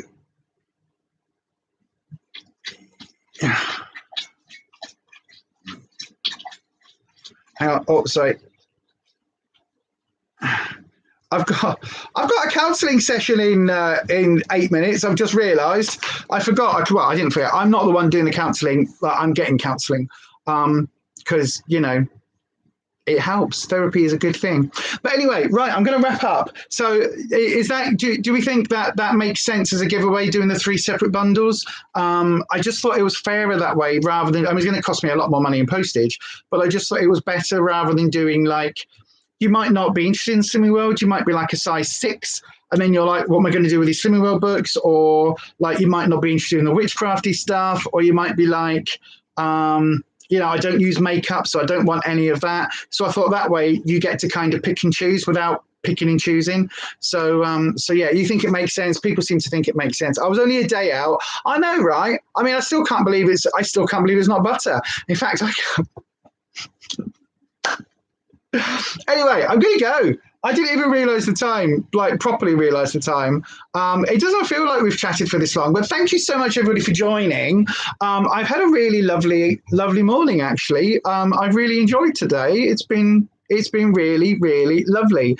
And I think now, from what everybody has said in the chat, I think hopefully we can all see and we can all understand that if we do have some issues, if we do have some problems, if we are feeling crap, then we can absolutely reach out to one another and ask for that support. And we know that every one of us that has answered on the chat today will say the same thing, that actually we've all, we will all answer the phone and go make that cup of tea or coffee.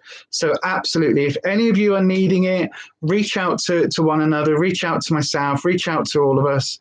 And yeah, like, let's move forward. Let's treat Sunday, Lammas.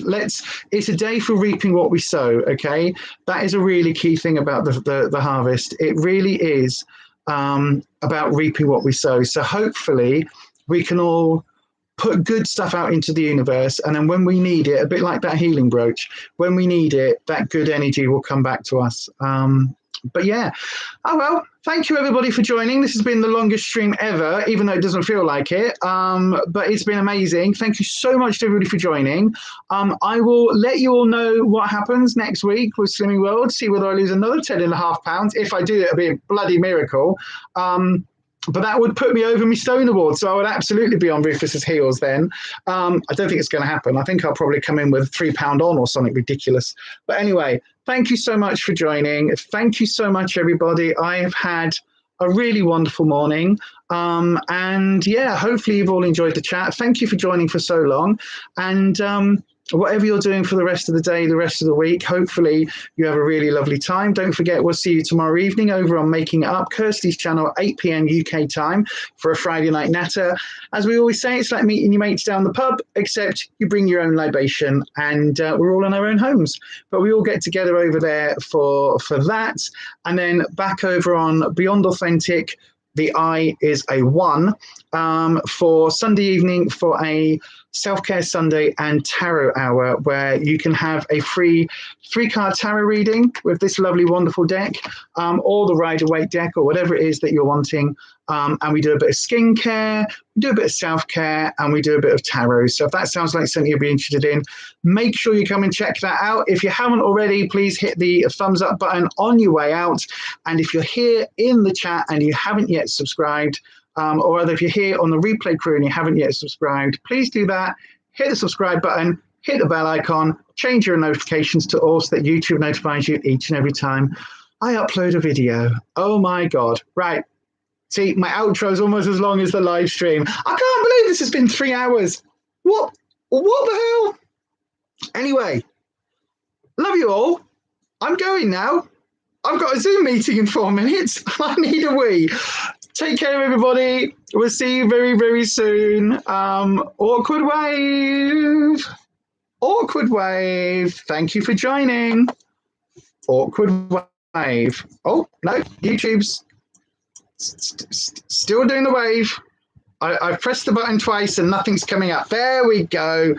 God, this is. Bye. Bye, everyone.